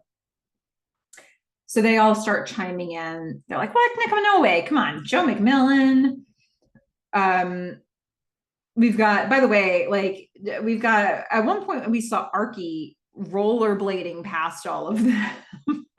This space, it's so big now. Like, it's hard to make a conversation like this feel intimate in a space as big as this. If we were seeing this happen in the Mutiny House, it would feel like we're part of that conversation. We have to work really hard with our camera angles here to include the viewer in this speculation. So they're all chiming in. They're like, what? Joe McMillan? Come on. Carl says, well, that's better than Reagan anyway.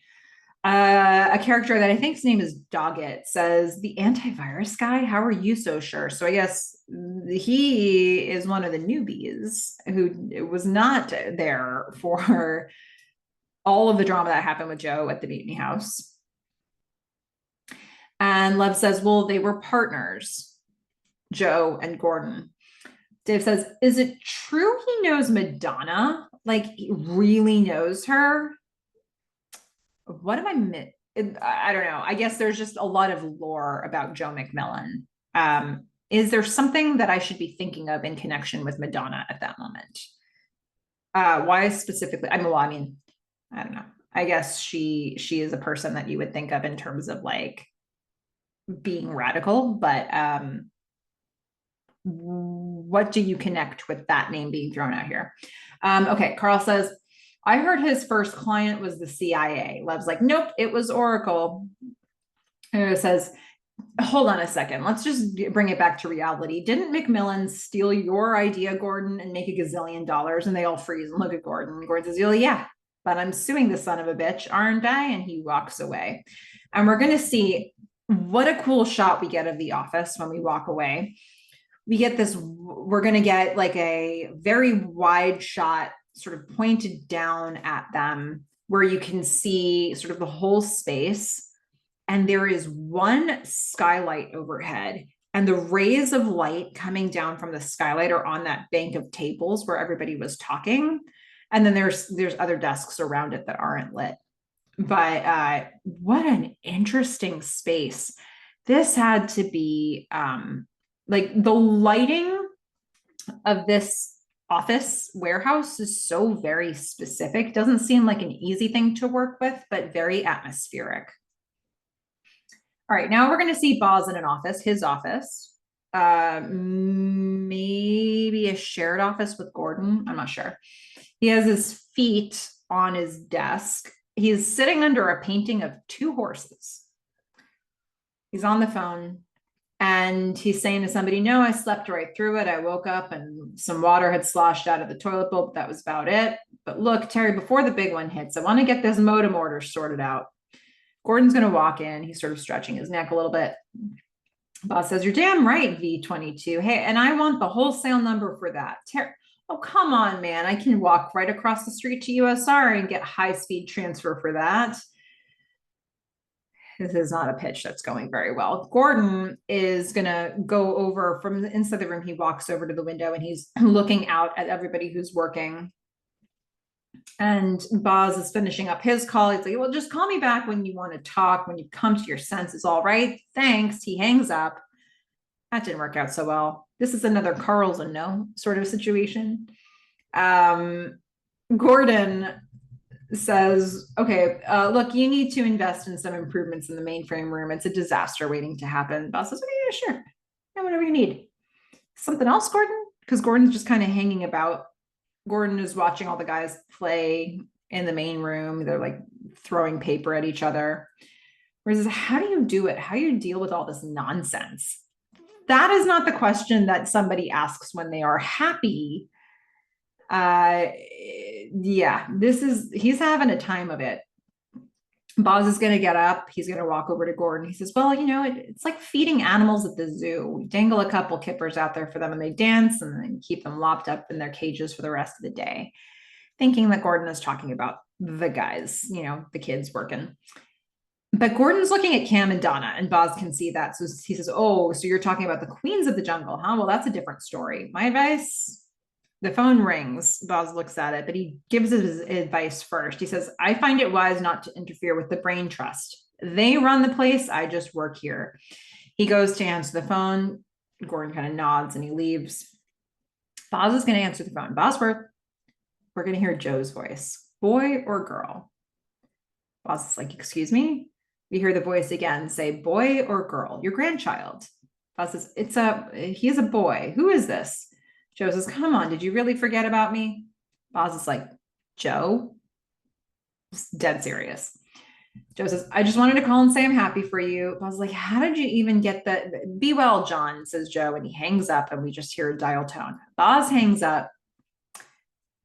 And I don't know what expression is about to hit his face. He's just sort of motionless, expressionless. I can't tell if he's about to smile. I can't tell if he's about to frown. It's somewhere in between. He doesn't know what to think. The camera we're going to go to a new scene now, which is actually going to be in school because Donna and Gordon need to have that parent conference about Joni's fight. So we're going to start, the camera's looking out a window at some bushes, and then we're going to turn and we're going to see that we are in a school hallway and Donna and Gordon are sitting on a bench waiting for a meeting to start. Donna is talking to Gordon about work, talking shop. She says, yeah, 100,000 users sounds good, but what really matters is how long they stay on. And moving that number is proving a lot more difficult than it looks. Gordon says, hey, listen, once I get the mainframe sold, I was considering the idea of, like, I don't know, I was thinking about maybe pursuing other opportunities. Donna just sits up and he says, we did what we set out to do with the 3033, and come on, there's not really much more for me to do. Donna is considering this as a woman approaches. She's like, well, I want you to be happy. Gordon's sort of waiting to hear more, but we're going to meet a new character here. So we're going to do that first. But I think it's just worth noting, like, the deal was, part of the deal was that we partnered together, we worked together, you come work for Mutiny. Gordon is sort of saying, yeah, that ran its course. So what exactly does that mean for Donna? What does that mean for Gordon? Was it, we need to work together forever? Was that the stipulation Donna intended? Or was it meant to be a temporary thing? I think Gordon floating that idea is a really big deal because we don't know that they've had that conversation about how partnership would be permanent or temporary or what.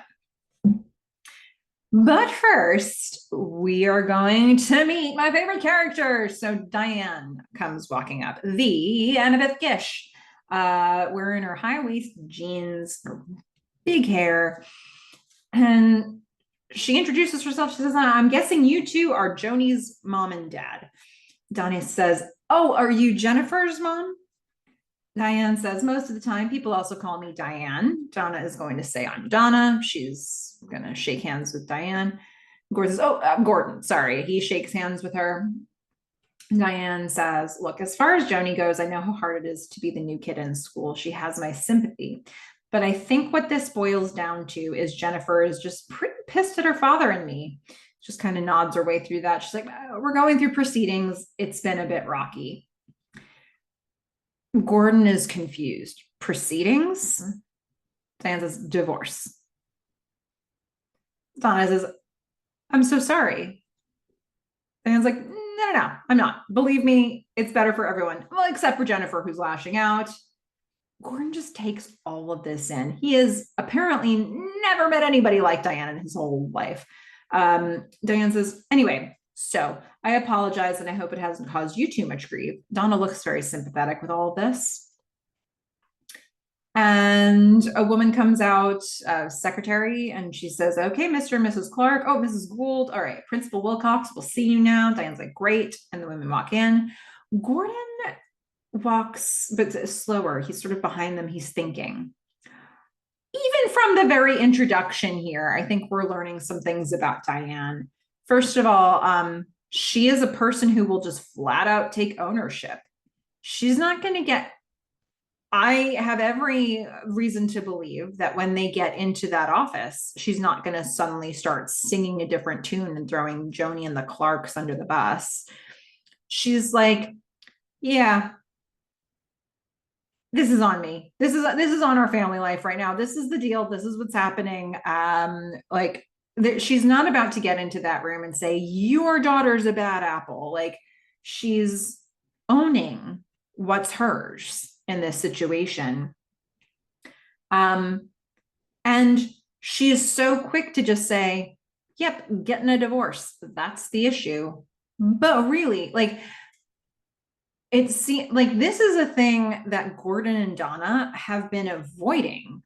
Like, they've been desperately trying to save, like, after all the stuff that happened in the first two seasons, they've been trying to save what they're doing. And Diane's just like, yeah, we're getting a divorce and it's fine. It's the best possible thing. This is the facts. And here's Gordon. He literally just said, what if we don't partner anymore, Donna? Like, not even knowing what that would mean. Like, does he think that potentially my relationship with Donna is hanging in the balance if I say this? I mean, what a bold thing to then suddenly be faced with Diane, who's like, divorce equals fine. Totally fine. I mean, what a character. What a strong impression of her I have right away. But here's what's so funny to me about Diane. Like, and one of the reasons I love Diane is like, she's a very sort of like, can we cut the crap sort of character? And if you had a whole show full of Dianes, you'd have no drama. Like, I don't know what you do with that. Like, I don't know. Like if you get somebody who's coming in who's like, that's on me, my kid, it's fine. Don't worry about it. Like, well, we'll have a fine conversation. We'll go home. I don't know if you can make a whole show out of Diane's, but I love that in what she's presenting to us, she's got such a bold take. You know, it's like very bold under the radarness. I don't even know how to describe her.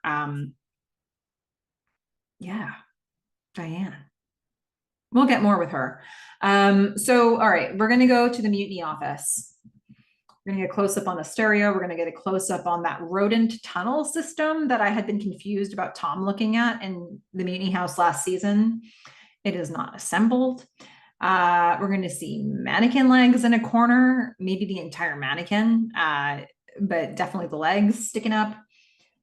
And then we see Cam. She's alone at the mutiny office, or in her office at mutiny, and she's talking to a user who's saying, just happy to find it a good home. Swap tonight? Cam's like, she's thinking about this. What do you mean?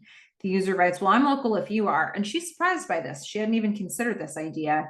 The user writes, we can meet up, joystick for 2 Hayes 1200s, let's say 5 p.m. So this idea that she's going to meet up and swap these items, I don't know if she maybe thought they would like mail this stuff, but suddenly there's an in-person meet that's potentially scheduled. So here's one of the really cool features about this space. Buzz, from outside, I guess he went up the stairs to that balcony area. He slides open a whole window. They have this big sliding window where he can just lean into her office. And he says, hey, Cam. She says, hey. He says, did you tell anybody about my grandson? She says, no, should I not have announced it? He says, no, I was just wondering. And then Cam sort of calls him back in. She says, Boss, come here. She rolls her rolling chair over to the window and she says, I need you to give Ryan a raise, bump him up like 15%. Boss says, yeah, that's a good call. He's been doing a bang up job. She says, yeah. He says, all right. He walks away. Cam's just going to keep watching the guys playing outside in the main area. And she shuts her sliding window because she's much more comfortable being alone. And she rolls back over to her computer and is still thinking about that conversation that she had with that user. And we're going to see what happens with that in a moment. But first, we will go to Gordon. Actually, no, it's not Gordon. It's Ryan, who's looking through a magnifying glass at his work. He's looking at his work. Then we kind of move from the magnifying glass over to the side that all the words on the page start very blurry, and then it comes in focus. Ryan is in the basement alone, just working by himself in the basement. Poor guy.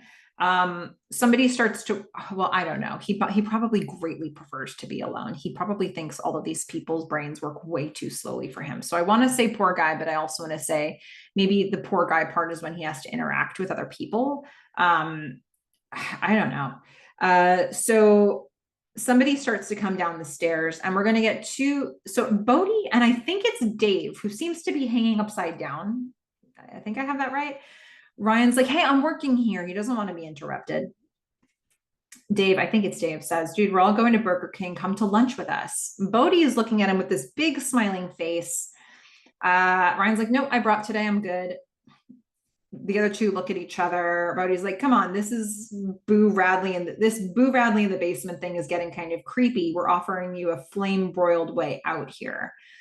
The Boo Radley reference, getting a To Kill a Mockingbird reference, sort of like the neighbor, the invisibility sort of of Boo Radley is something that we're conjuring up here. And we got Ryan, just hiding out in the basement, sort of sight unseen. But these guys, they're trying to include him. But Ryan is frustrated. I don't have the time, he snaps at them. This is important, okay? And Bodhi just shakes his head like, seriously, whatever, man. Ryan is so intense. And these guys were given their best effort to include him, which they felt like was the right thing to do. Ryan does not want to be included. He doesn't even want to slow down long enough to have this conversation. So they leave. Ryan stops working for a moment, and then he looks at that magazine ad, the Are You Safe ad, and he's captivated. Oh, that's how they get you. All right. So I guess we just had our meeting between Donna and Gordon and Diane and the principal. And Donna is going to go to the bathroom before leaving the school. She opens the bathroom door, and right in the middle of the room, Diane is changing outfits. She's like pulling off her shirt. She's just wearing her bra. She didn't even go into a stall, although I'm sure the stalls are really cramped and tiny. She's just in the middle of the room. And she's changing into this sporty outfit. And Donna's like, oh, sorry.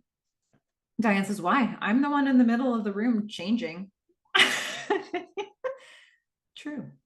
Donna says, thank you again for being so understanding. Diane says, kids will be kids. She starts to leave, and Donna says, well, maybe Jennifer can come play with Joni sometime. Like, hey, let's make them friends. Let's like have them play nice. Diane, I love that Diane says this. She says, well, that would be odd considering they don't like each other. Donna says, oh, I'm sorry. I'll talk to Joni. Diane's like, no, I like it that we're both raising girls who are fighters. Don't you? Diane leaves, and Donna does not know what to make of it. This is like not, there's no, it's not that Diane's not being rude. She's just sticking to the facts. And Donna's so used to like the social, like the pleasantries of it all. Like, oh, we'll do a play date. We'll make them friends. Well, because that's what you do. And she's like, they don't like each other. There's no point. But we're fine. It's fine. It's fine if they don't like each other. Why does everybody have to like each other? It just, I think it's just like, what does Donna do with this information? Like the way that Diane seems to be living and thinking about the world is very much not how Donna's been wired to think. And when I see these scenes, the first time I saw Diane, I was like, oh, this is going to be interesting. Like, who, is Diane going to have influence on Donna? Is Donna going to have influence on Diane? Because you don't bring Annabeth Gishin to do one episode of something like this. Like, so, what do you get when you put these two together? And, what did Gordon just seeing Diane in that earlier scene bring to him? So just so interested to see where this goes. But we are going to see that for all of this, Gordon's been sitting in the car waiting, and he's looking in the rearview mirror. He is, of course, sitting in the passenger seat waiting for Donna, who's the driver. Doesn't that make sense? And Joni is in the back seat, and they're both waiting for Donna to come back. And Joni just looks so sullen. And Gordon can see her, and she sees that he can see her, and she's like, what? Gordon says, I'm just glad you didn't get suspended. And she sighs. And he's not even chastising her. It's just like he's having a very real moment with his daughter. So she sighs. She sighs, and he says, I know you think you hate California. Then we're going to see them both through the windshield so that we can see them at the same time. He says, I know it's hard here. Joni looks really sullen. And he says, but we have to commit. Otherwise, it's never going to feel like home. It's so relatable. It's like, it's not like he's lecturing her. It's like he's saying, he's living that same, whatever she's feeling right now, he's feeling it too. And it's like this moment of, we're in this thing together, honestly. Like, I get you. And I think because he's approaching her with that energy, Joni just starts crying. And she says, the whole house was shaking. And she's just upset. Like, she put on such a thick skin earlier in the house when Haley was freaking out, when Cam was freaking out.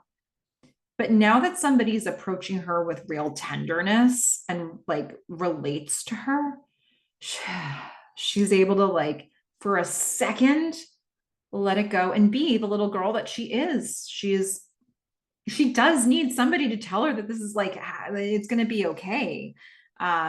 She maybe doesn't need to be so tough. But the second the tears like start to come, she just starts to wipe her eyes. It just sort of breaks my heart. Gordon turns around on the front seat. He's like, "Sweetie, are you okay?" And she says, "I'm fine." She's wiping her eyes. So you sure? She's, "I'm fine." You're wiping her eyes. We're going to be okay. But his heart is breaking a little bit for her. He says, "I promise." And he turns back and now he looks sullen. Ugh. Now that I've like thought all that through, what a beautiful little scene that is. Gosh, don't they just break your heart? So, okay, Boz, now we're going to get a Boz scene. He's explaining to Ryan, we're going to find. We can't see Ryan at first. We just see Boz saying, "It's a raise, son. You won today." Ryan is the one he's delivering this to. But Ryan is barely in the frame. Ryan's the only person in this frame, but he's barely in the frame. He's like up here. And in the foreground, it's just books and lamps and stuff. And there's stuff cluttering the room on the side. And Ryan's just a little itty bitty part of this scene, except he's the only person in it. And Ryan says, "Well, did Cameron or Donna mention anything else?" And Boz is like, "Is it less than what you asked for?" Ryan says, "I didn't ask for anything." Boz just squints. What are we doing here? Ryan says, "I just pitched them some ideas." Boz says, "Well, I'm sure they'll reach out to you if and when the time is right." And he gets up to shake Ryan's hand. Ryan is so skeptical. He looks a little bit like he's smelling something funny in the room. And Boz says, "I'm sure they'll let you know." And Ryan just leaves disgusted, and Boz just squints. Okay, so now we're going to see a soccer game on TV. We're going to see Cam walk into a coffee shop, and we're going to find a guy sitting alone at a table. Cam says, "Blue Moon detective." And so this is the guy that she had been talking to about doing a swap. Now, I have to tell you, before starting this rewatch, I say this is a perfect show. There are really like two scenes that I can think of off the top of my head before I started this rewatch. I was like, but these may not be perfect things. One of them, of course, was the whole who beat up Joe situation, the whole great Bosworth paradox. Which I think we've talked about that one a lot. That's probably the biggest thing for me that I'm like, I feel like I needed another scene there. We needed something more, but if we don't get something more, I want it to be Nathan that did that. So that was one of them. The second thing, and this is so much smaller, is this scene. So I'm going to need your help, everybody. Let's talk through this scene. I feel like there was supposed to be something more here. But I don't know, maybe it was enough. So, okay, here's the scene. Cam approaches this guy, Blue Moon. The guy says, "Oh, it's Cam Howell. Nice to meet you in person." Another one of those scenes where there's a ton of stuff in the foreground and just like the people are like an afterthought in terms of like the camera just gives them a little bit of space. He says, "It's weird meeting people this way, isn't it? It's like you jumped out of my computer screen or something, like you're not real." Cam just smiles and nods. She's, "Yeah, he's pretty cool like that." Guy says, "Well, I haven't been on that long. I only just discovered it. How about you?" Cam says, "I work there actually." This reminded me of when I worked in New Zealand. Our company used to do like I guess it was a happy hour every Friday at the end of work. And just whoever wanted to, there would be like, some beverages available in one of the meeting rooms, and anybody could go in and just have a drink and end their week. And one of the first ones I didn't go to a lot of them, but one of the first ones that I went to, I introduced myself to somebody. I was like, "Oh, and who are you?" And it was the CEO. So I've been here, okay, and I had much less reason. Cam doesn't make a whole thing. She's just like, oh, I work there actually. The guy says, oh, that's gotta be fun. She's, yeah, it was harder than it looks. So anyway, is this the gear? And he had brought all of his stuff. He says, yeah, please go ahead. I think it's in there somewhere. Cam wants to find the joystick. So she finds the joystick and he says, yeah, so I hope the paint's okay. It was a homemade paint job, apparently. And Cam says, yeah, no, he was a big Niners fan, right? And the guy says, yeah, he was. Wait a minute. How did you know about that? Kim says, what? Oops. She freezes. He says, wait, did we talk about him? She says, yeah. He says, my son. She says, yeah, you posted in the grief and support room. I'm sorry for your loss. And anyway, the joystick looks great. He says, yeah, but we didn't meet in the grief ward. We met in the tech room. She's like, yeah, that's where we met. But I just saw you had posted in the grief and support room. He's like, well, yeah, but when I posted, I didn't say anything. I didn't say my son. I just said I lost somebody. I just had private chats about it. And he's sort of sitting with this and it's all dawning on him. And she's like, oh, oops. And I was like, we never talked about him. Never. How did you know about that?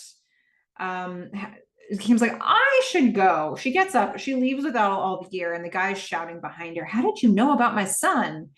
She walks away all wide-eyed. He's like, those conversations were supposed to be private. Okay. I don't know about this scene.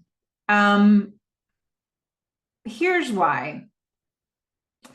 So we know that Ryan printed the private transcripts. We know that this printout, this huge, thick booklet of transcripts exists, and that it was sitting with Donna and Cam when Ryan left the room. So I guess Cam has been looking through those private transcripts. Maybe she wanted to see who she was meeting before she met him, make sure she felt, I mean, it's worth remembering that the last time somebody from Mutiny went to meet somebody else, they got beat up real bad. That was Lev. So maybe this was a safety measure for her. And we've had Ryan go through this whole thing where he was like, yeah, people can read private chats. And we've had, at this point, we've had this establishment that like, our user agreement says we cannot read the private chats. And, at the end of the episode, we're going to get Donna saying, okay, we're not going to read the private chats anymore. And we establish all of that. Why did we need this? Because this scene leads me to believe that this guy, like, this is not the last we're going to hear from this guy, that there's going to be a whole thing about, users acknowledging that people can read private chats. But I'm here to tell you, and this is no spoiler, that's not a storyline. Like, we're not going to explore that more. But this scene being here makes me feel like it's supposed to be more than it is. Am I thinking about this wrong? Like, what are you taking a lot more away? Are you taking as much away as you feel like you need to from this scene? Because I just feel like we need to see this guy again. We need to have him come back into the community, into one of the forums and like talk about this and get a conversation going. Or we need to have it be a big thing where it's like we really are locking down private like it just needs to be a big thing now to me that we had this scene here. And I don't know that it's ever going to be. So I don't know, maybe I'm forgetting something. Please jump into the comments and illuminate this situation for me. I would love that. Okay, so I mean, this one's a super small complaint. I think if you've got exactly two things in the entire series that you're like, meh, and this is one of them, it's a really small point.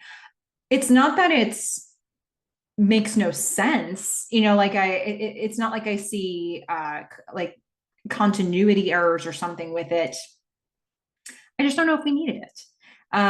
Okay, so we're going to now see Gordon. He has an electric screwdriver and he's at Mutiny. He's on top of the mainframe and he's going to hear the guys hanging out upstairs. Who thinks maybe he's going to join them? And what are they doing upstairs? Well, we're going to see Doggett. He's fallen asleep at his desk. We see somebody lighting a firecracker to wake him up. It's Yo-Yo. And they throw the firecracker behind him and it goes off and he's awake now. He's like, well, can you blame me? All this to add graphics capability to chat. Carl says, well, whatever keeps the users on longer. Bodhi walks through. He's like, I seriously doubt it's going to work long. Wonder Boy says, yeah, but this LZW compression is pretty cool. Says, so you really think people are going to stick around because of GIFs? Yo-Yo, we're going to get the age-old debate. Yo-Yo says, it's pronounced GIF. Lev's like, no, it's GIF. Yo-Yo says, I heard GIF, but it's cool if you want to be wrong. And then Gordon comes through and Lev's like, hey, look, everybody, it's Jordan. And he just looks at Yo-Yo. And Gordon says, I can hear everything you guys are saying down in the mainframe room. And he walks to the fridge. He finds Bodhi there. Bodhi's like, yeah, can you hear this? And he farts. It's a basic Bodhi joke. Good to see that Bodhi hasn't evolved much in 6 months. Gordon says, Bodhi, I worry about you. And Bodhi just laughs. Gordon's going to pull a whole case of Coca-Colas and a whole case of beer out of the fridge. And he's like, I'm over here that you guys are whining about having a long night. Back in the Cardiff kill room, we developed a little technique for pushing through nights like this. He puts down the drinks on Dave's desk and he says, it's called the Tandy Shandy. One keeps you sharp and the other, well, it's a beer.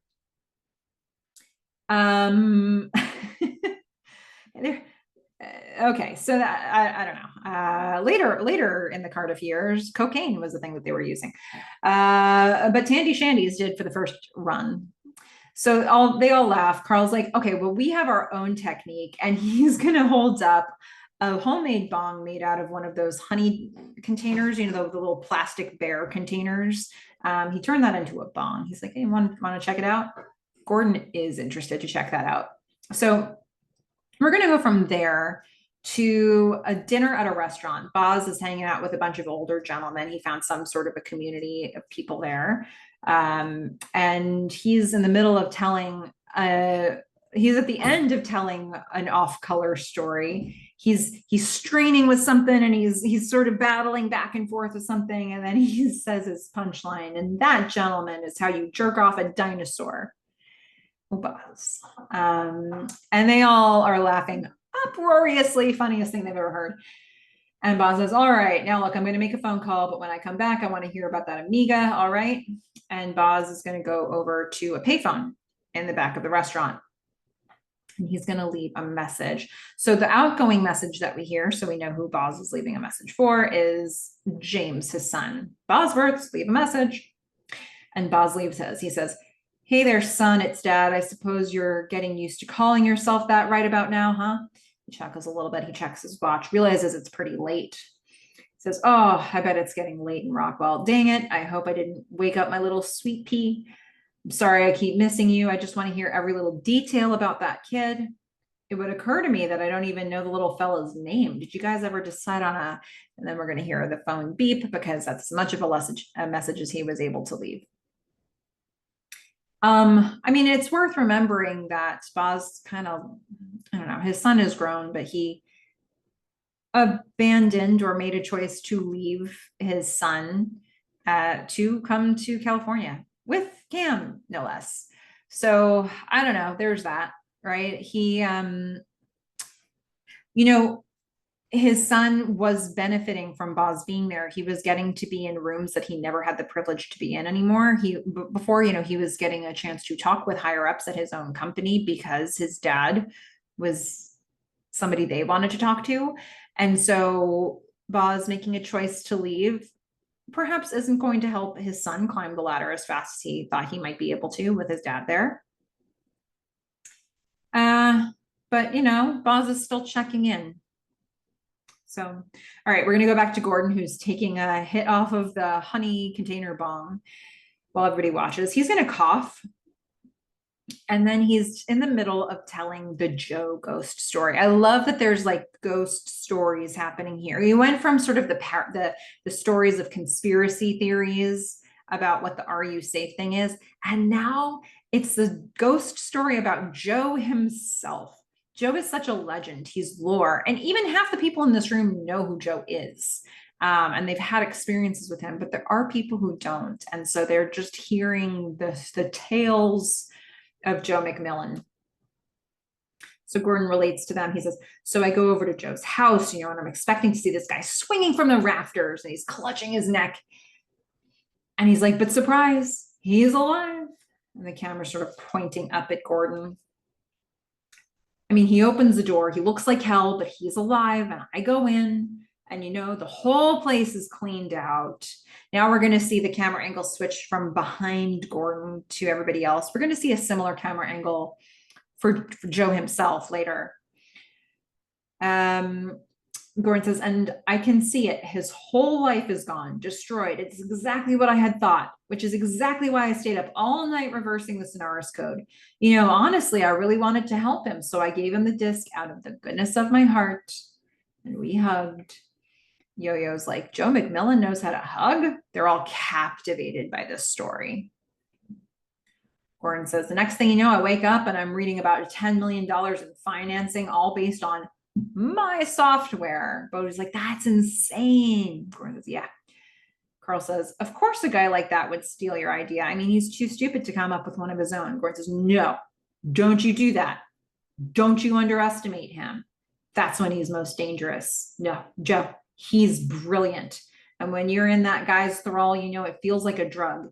You feel like the most important person in the world. And that's when you wake up with your neck slit, bleeding all over the floor. And he's getting a little emotional at this point. I mean, Joe, well, I'll put a pin in what I was just going to say until we get to the Joe scene that we have later. First, Cam's going to come home, and Donna is in the kitchen looking at the transcripts, the very ones that Cam had used before she went into this meeting with this guy. Cam's holding a bag of stuff she went out and bought. And Cam looks at the transcript book. She's like, what's that? Donna says, well, they're Ryan's private chat transcripts. He'd already printed them off. And I figured maybe there'd be some answers in here. But what if we do go under by 88? Ross really got in her head. Donna says, I mean, everything we went through last year, all the battles we fought, moving everything out here, everyone, leaving our families and our friends. What if we did all that just to putter around here for a couple of years and then disappear like we were never even here in the first place? Cam sort of walks around to the other side of the kitchen table. She's game to have a conversation like this. She puts her bag of stuff down. She sits. Cam says, no, moving here wasn't a mistake. Here, she grabs the transcript. She looks at it. She says, there's got to be something in here. Donna says, well, there's all kinds of reasons that people are signing off. They're getting along so well. They want to talk on the phone. Maybe that's an obvious one. Sometimes they want to meet up in person. Cam says, or maybe they want to make a trade. I met up with the joystick guy earlier. Donna says, so then why did you go to Fry's? So Cam had come in with a bag, probably with a joystick in it from Fry's. Cam says, well, because when I met up with him in person, he turned out to be a total creep. That's a bit of a rewriting of history there. I mean, he wasn't a creep. She was kind of a creep. She had read the transcript and didn't have she let him know it. If you read it, don't let him know. He was rightly offended and concerned with his security. Aha. Are you safe? So Cam is going to go over to the fridge. Donna's thinking about what Cam just said. She makes a note on something she's writing on. She says, transactional interactions. Cam says, well, like, what if you didn't have to sign off when you wanted to make a trade? You could just, Donna says, do it online. They're finishing each other's thoughts now. They're both thinking about this. Donna says, oh, okay, sure. That's what you did. But that's just one reason. Kim is sitting with this transcript. She's looking through. She says, well, look, we're never going to stop people from talking on the phone. We don't want to. That's a real connection. But with transactions, she looks through the transcript. She finds another example of a transaction. She says, ooh, okay. here's this one about bootlegs. I've got the Venice show from last fall. I've got the whole summer up north. Here's another one. Here, how about my WrestleMania 85 for your Hagler Hearns War VHS? It's not going to be every time, but there could be enough of these that it warrants building something so that people are doing this interaction on Mutiny. So she's been pouring through the transcript and she immediately found a couple people doing swaps, just like what she just did. So Donna gets excited about this. They're both starting to talk a little faster. They're getting engaged. We saw them do something similar at the end of last season, right before everything kind of fell apart with Westnet. Donna says, even if people aren't already trading, it's a brand new type of interaction that could draw in more users. Cam says, yeah, if it's good enough, it just has to be good enough. Donna leans back. She's like, okay, so this is interesting. I've never seen it before, but is this it? Cam says, I don't know. I've never seen it before either. I feel like we've seen a lot of stuff. It could be the sort of thing people want to pay attention to, but is it it? Donna says, right, because it needs to be it. We're only going to get one shot at this out here. Kim is going to continue on with that thought, but Gordon's going to come home. I love this thing that they're centering around this question. Is this it? The feeling that they only are going to get one big idea out here before people decide if their business is going to be something or if they're going to need to fold. Like, are they going to get 2 years or are they going to get more than 2 years? And whether this is it or not, like they have to pick the idea that's it if they want to get beyond 2 years. It's a lot of pressure for them to have in this moment. And they're taking it on. So they're kicking this idea around. Gordon comes over, he comes home and he's like, yo, he's high. And Kim looks up, she's like, yo. Donna says, everything okay with the mainframe? Gordon's leaning on her chair. Yep, took care of it. He's all smug. Donna is amused. She's looking at Cam. She's like, oh my God, this guy. Gordon says, anyways, it gave me an excuse to hang out with the coders. Donna's head flops back. She's like, the Tandy Shandy? Gordon says, and then some. Oof. Cam smiles. Donna smiles. Gordon's a mess. He's like, you guys working on something? Cam and Donna start to answer that. He says, you know what? I'm just going to leave that to the brain trust. He bear hugs Donna. She's amused. Gordon just leaves. And Cam's like, well, that was weird, huh?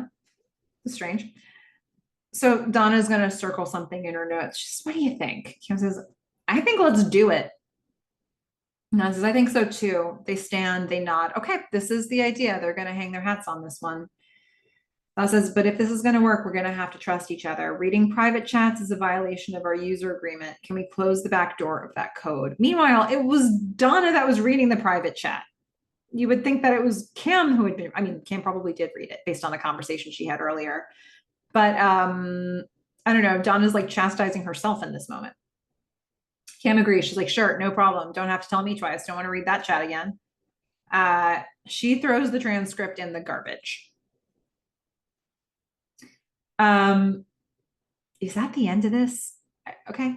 It feels like there needed to be more of a thing there. But okay. Maybe I'm missing something. Maybe there was something, or maybe we miss a scene later.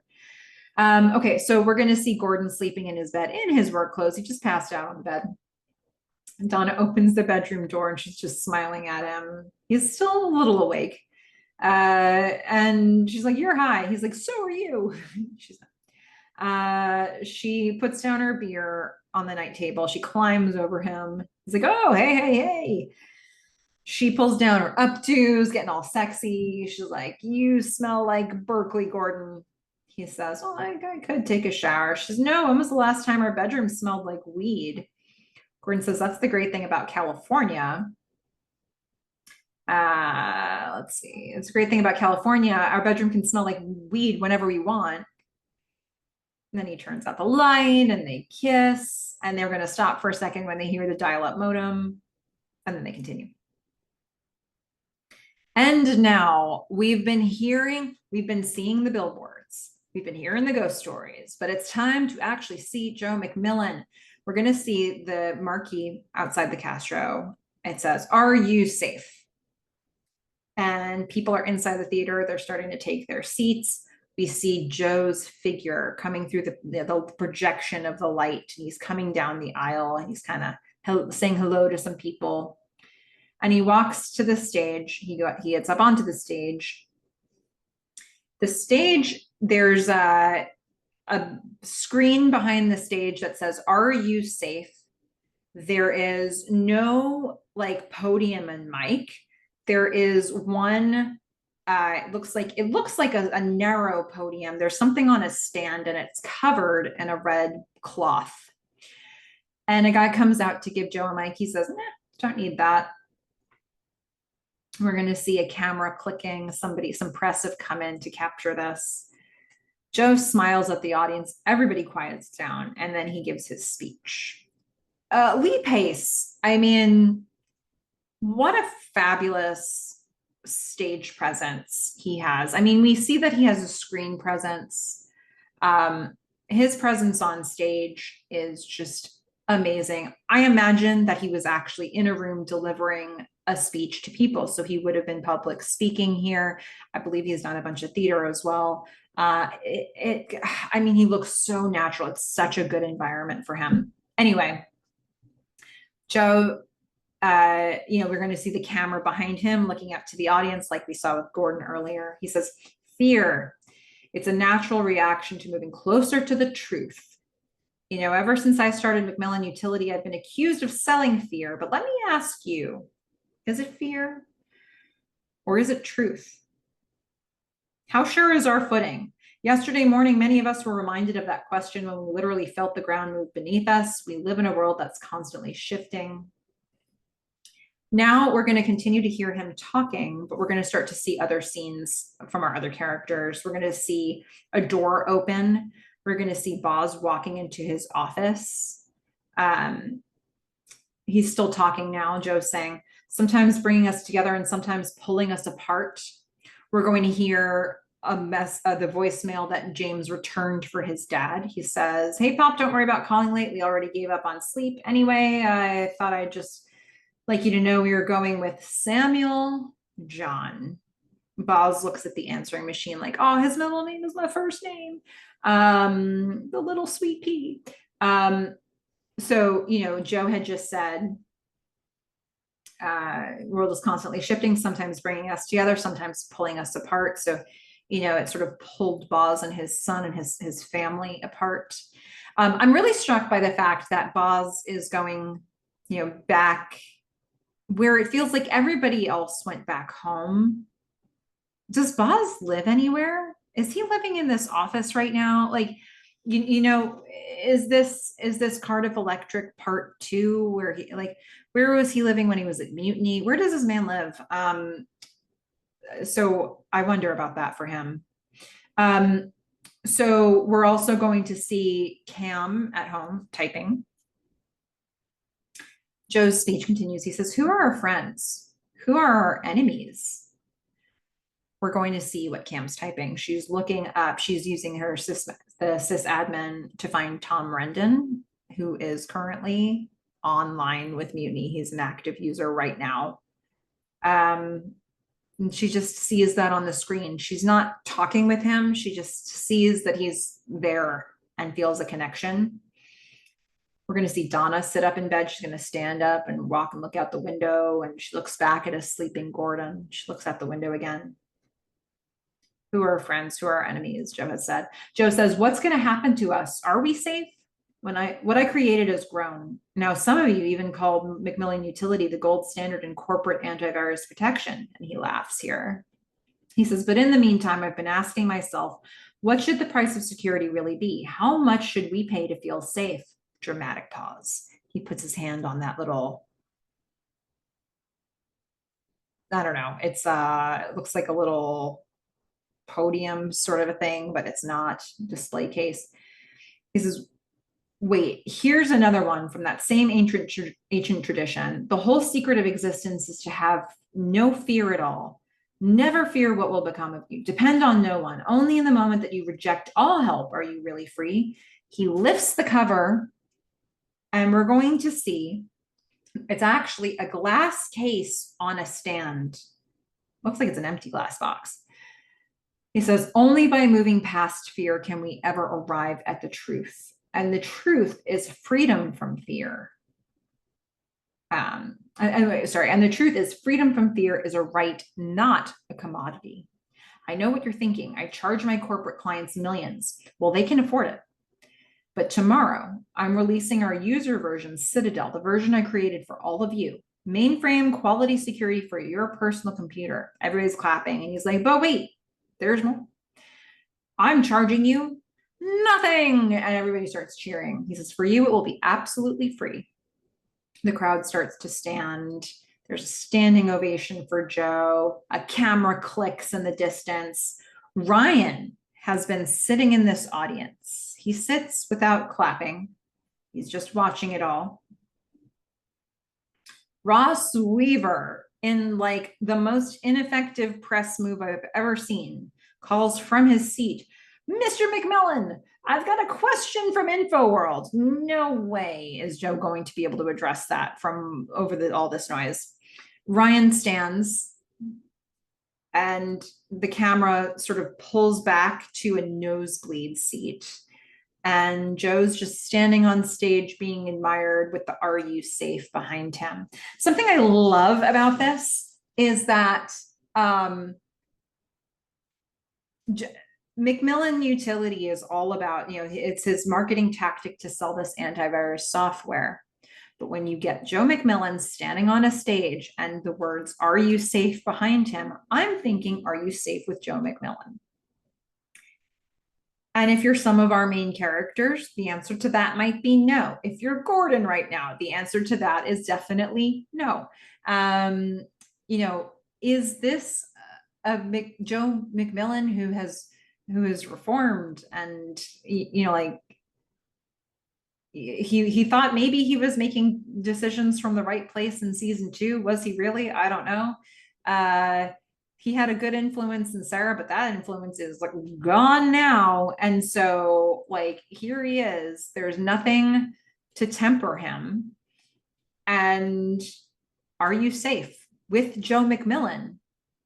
Are you safe in general? Are you safe now that you have his software? I think it's such an interesting question to have framed around Joe, because I don't know that I think he changed last season. I think if you think that he was, if you think he was doing things that were manipulative in season 1, I think he could say the same thing about season 2. Was it coming from that place for him? No, he probably thought he had good intentions for most of the time. But now, what reason does he have to have good intentions?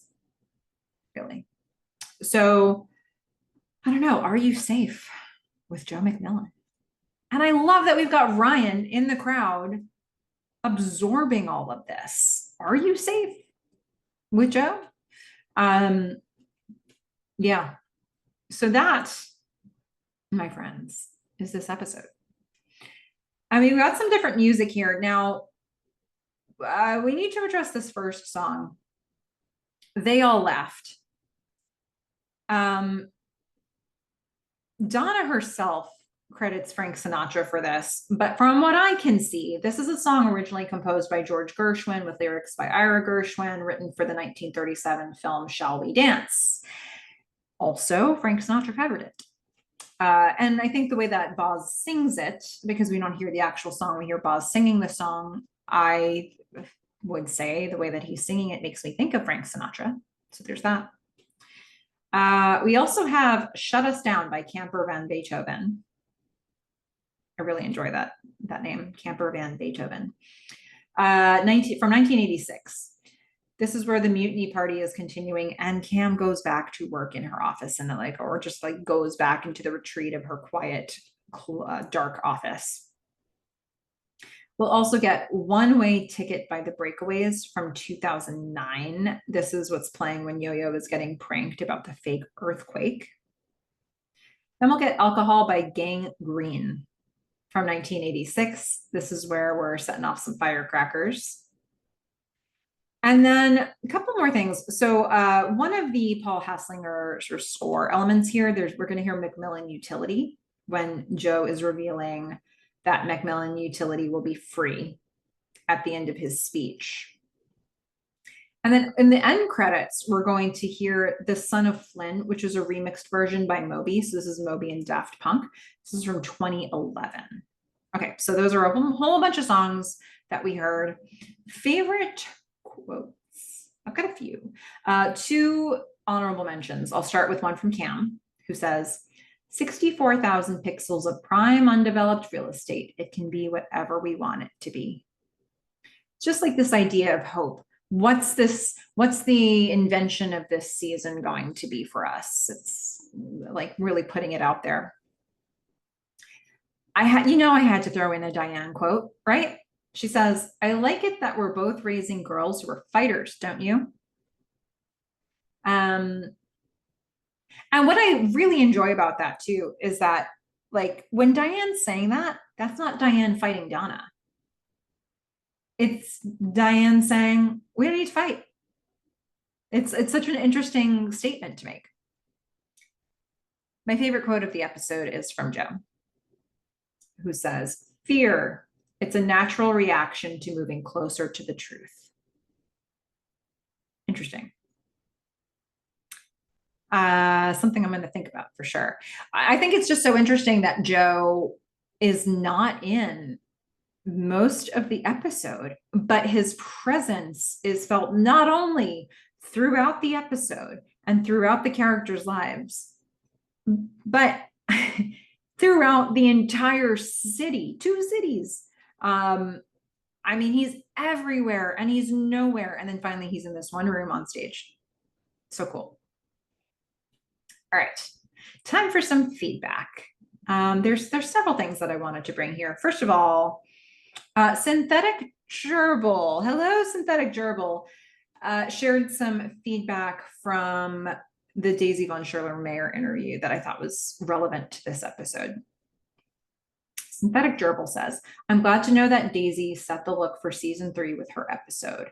Out of all of the seasons, I love the look and feel of season 3 the most. It switches from cozy scenes to scenes that feel futuristic in a very smooth way. I think that many of the scenes take place outside in the dark, and the inside sets are also dark, but are peppered with small light sources, make me almost think of a cyberpunk setting, almost. We spend a lot of time at the Mutiny office, which looks very slick and has an industrial feel because it's in a dark warehouse. But then at the same time, the side offices are old spaces from some kind of foregone era, manufacturing with ancient wooden desks and beautiful desk lamps. Plus, again, the Clark household just seems so nice. I think that's where I see the contrast of the coziness, but they feel so seamless. Synthetic Gerbil had also put a little bit about Joe in there, but it was just a little bit too spoilery. Not a ton of spoilers. I just didn't want to share anything about the future of the season. So I took that piece out, but everything else was there. Thank you for that, Synthetic Gerbil. Yeah, I think tone needs to be remarked on going into this episode. It just feels different to me, as it did in season 2. But, there was a certain like energy about season 2. And there's a certain bleakness about season 3. And I like that that's sort of emphasized a little bit by Ryan. I think that element is sort of highlighted by the fact that we get Ryan. Amelia Flowers had some thoughts about 210. I wanted to add those in here. I was so happy that Cam asked Tom and Boz to go to California. Sad Tom didn't go. And Mackenzie Davis plays that so well. But the scene stealer is, of course, Carrie Bechet after Gordon says, maybe we'll have another. Her reaction, and then trying to cover that reaction, was so well done. I can't imagine Gordon's feelings toward Joe at this time. It must be really mixed, and it must be really a mix working for Mutiny. We never get Cam's side in this season 2. About Donna offering Gordon a job in her company. You assume she did tell Cam. And Joe, that look is so cold, almost as if he's going to do whatever to spite everyone. Gordon, Cam, Jacob, Sarah, his father, all the suits and bullies who called him out as a failure. Such a great setup for season 3. Yeah, it was a really fun way to leave off season 2. And now we're seeing it already start to pay off in season 3. Cam remember, I spoke with Mark O'Brien through that interview, and he shared a little fun nugget, a little piece of trivia with us about how season 2 was originally supposed to end. So don't miss that, because I thought that was really interesting, and I think they went the better way with how they've gone with things. But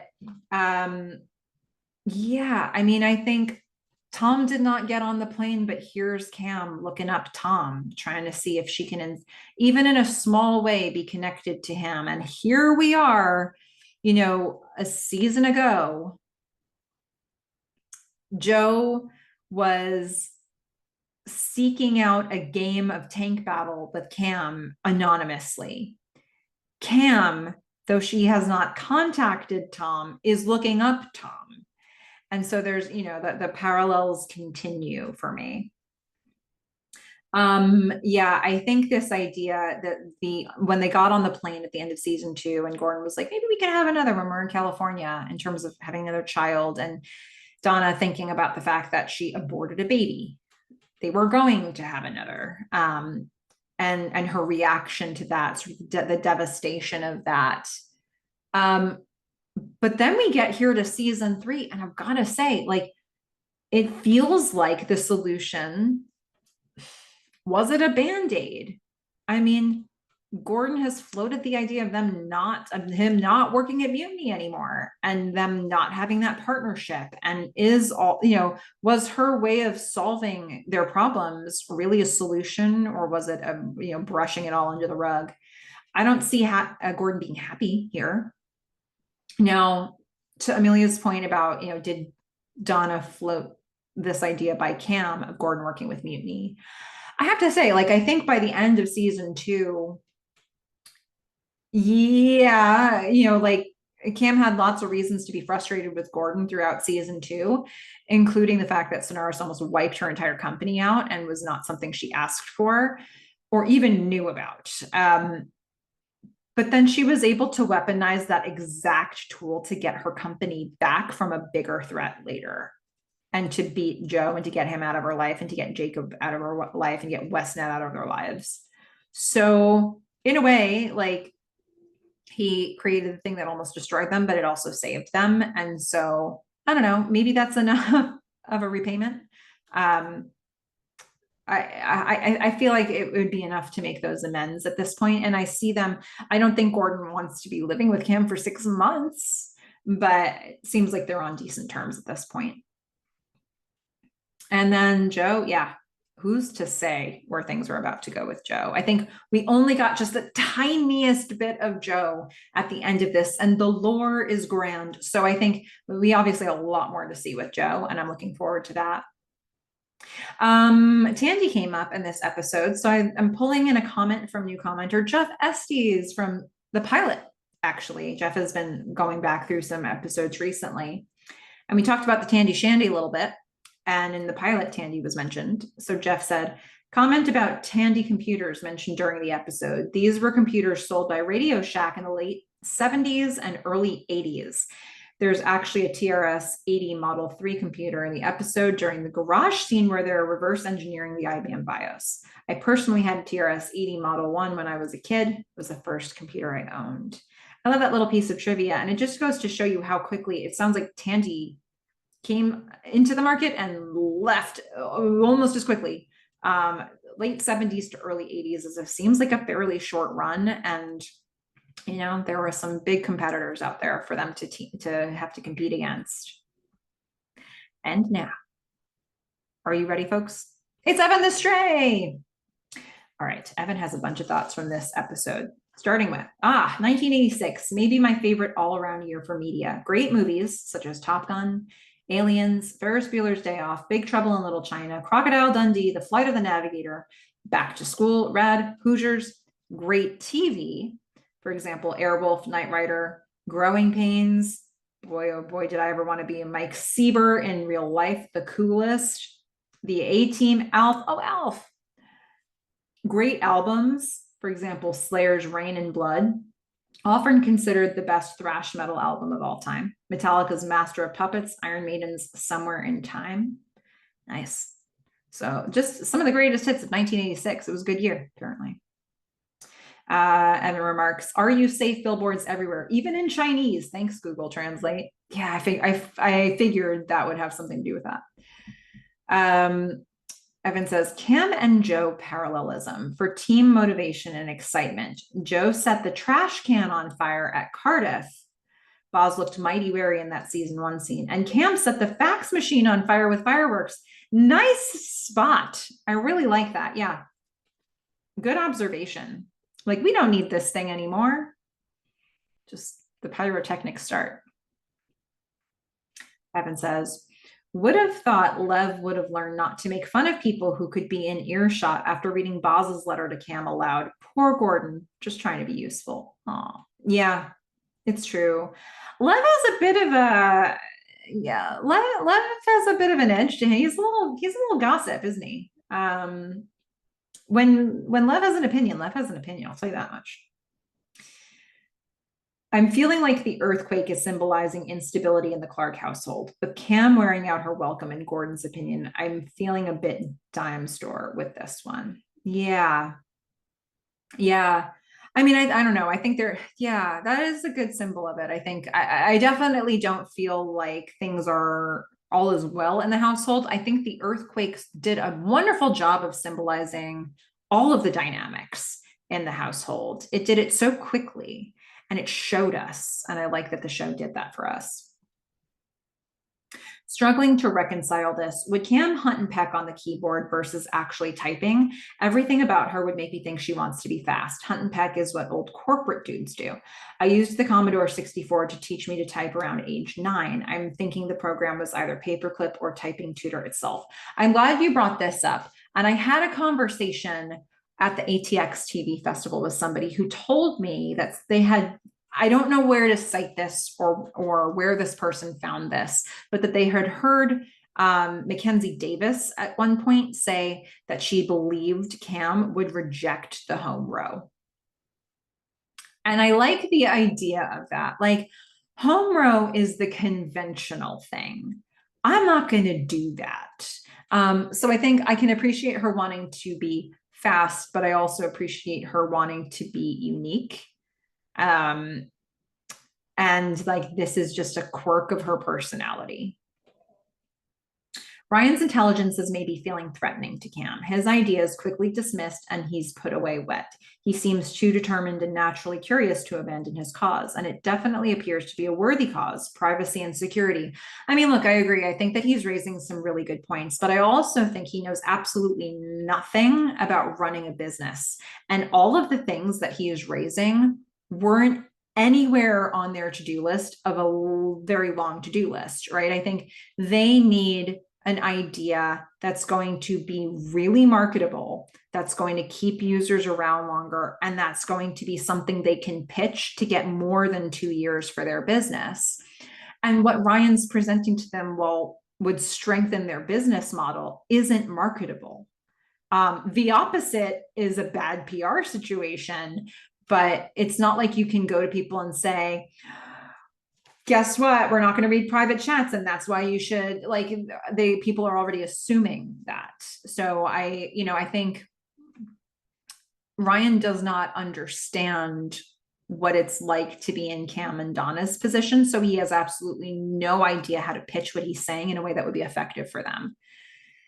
I'm sure they can recognize that, like, no, is it ideal that people can hack private chats? No, it really isn't. But it has to be like number 15 on our list of things to do, like at the absolute best, if we put it on there. Joe calls Boz using his trance-like vocals to cryptically inquire about Boz's grandchild. It's almost like a horror movie caller, but a nicer sounding one than "Hello, Sydney." What is the movie? Is it when a stranger calls, like, "Have you checked the children?" It's a little "Have you checked the children?" That movie started so well and ended so well. It should have been a short. Anyway, that might be a hot take. If we want to go horror movies, I will go there. Did you check the children? Okay. Yeah. LOL, box of the old yellow gerbil tubes. I know, I saw it too, and I finally knew what I was looking at. Awesome. Okay, Evan says, but is it it? Cam, geez. So I so wanted a coding montage here to Faith No More's song Epic. The chorus says, what is it? It's it. What is it? It's it. What is it? Over and over. It came out a few years later, 89, but still, maybe they were shopping it around the Bay Area in 86 before the album was cut. Yeah. I mean, and I think it's a really important question to highlight as well. I mean, it goes to show you the type of pressure they're under. They have a whole team of people relying on them. A whole bunch of people relocated their lives, and they need to come up with not just an idea, but the right idea. It's like, it can't just be exciting to us two in this room. It has to feel like something that can be bigger. And they've had success with that before, but can they do it again? The theater lighting is so cool with Joe, his silhouette and rock star persona. Wait, scratch that. He's feeling like fully fledged cult leader persona and is definitely embodying the lesson from Senior. You say things with the right authority, you generally get what you want. Old man McMillan. That scene with Joe giving his speech certainly reminded me of Comdex in episode 109. And he has nothing to, quite literally, he unveils the case and like what's in there. And when he was giving his speech in the suite at Comdex a couple seasons ago, or a season and a half, 109, the giant wasn't working. He had nothing to sell, and he was selling it all with his words. And so this is sort of like reminded me of that. But yeah, I mean, he's a powerful speaker, and he had done an amazing marketing job, and people wanted to know what he was about to say. It's at this point I want to posit the written version of Joe is the written version of Joe is a general parallel to the late John David McAfee of McAfee Antivirus. I don't remember seeing anything about this as a character blueprint used by writers or speculation from fans, though I don't typically search the internet looking for information about shows. Seems this would be a common speculation. Aside from the name and minor megalomaniacal similarities, both had abusive fathers who were in the Army, grew up on the East Coast, though born on a US Army based in the UK, spent their careers in early computer tech companies, 80 to 82, worked at a firm, Booz Allen Hamilton, or Boz Allen Hamilton, had age inappropriate relationships with organizationally subordinate females, created computer antivirus software companies circa 86, and apparently liked to pitch their products as free. I love that you're seeing all these parallels. I can't confirm or deny any of this, but if you're seeing it, it's there for you. It's so great. It's interesting that McAfee's father died when John was 15 years old, originally officially from suicide by GSW, though some allege John shot and killed his father and staged the crime scene to look like suicide per the Netflix documentary Running with the Devil, the wild world of John McAfee. I mean, goodness. Yeah, there's a lot to it. I think, Joe, I would say as a character evolves over time. And so it could be that inspiration comes from different things for different seasons for him. And so that certainly sounds like potential inspiration for season 3. Okay, 7 quotes to heaven from Evan. That place is rowdy, man. There's more fights than a Hell's Angels bar, says Cam. Here's one from Yo-Yo. It was funny the first 6 times. Next person that does it is going to wear their underwear as a hat. Here's one from Boz. Advice, I find it wise not to interfere with the brain trust. They run the place, I just work here. 2 from Diane. The first one, well, that would be odd considering they don't like each other. Oh, I love Diane. Diane also, the other one that I picked out as well. I like it that we're both raising girls who are fighters, don't you? Got one from Gordon. Joe's brilliant, and when you're in that guy's thrall, it feels like a drug. You feel like you're the most important person in the world, and that's when you wake up with your neck slit, bleeding all over the floor. And then lastly, from Joe, the whole secret of existence is to have no fear at all. Never fear what will become of you. Depend on no one. Only in the moment that you reject all help are you free. Whew, that's bleak. I mean, and that's where he is right now. Where's Sarah? Nowhere. Where's Jacob? Nowhere. Where's everybody? Nowhere. He's here alone. Oh my goodness. And that was the opening of season 3, 301. How great was that? And we've got lots more to do in terms of Joe's story. We have barely saw him in this episode. I can't wait to see what he's been up to besides this speech. So, we'll have to get back into that. And remember, if you're looking to provide that feedback for any of my next 5 upcoming episodes, be sure to listen back to that schedule of when I'll be recording that I left earlier in this. And that way you can make sure you get it in on time. But I hope that you enjoy season 3 and, go out there and watch Halt and Catch Fire. Bye, everyone.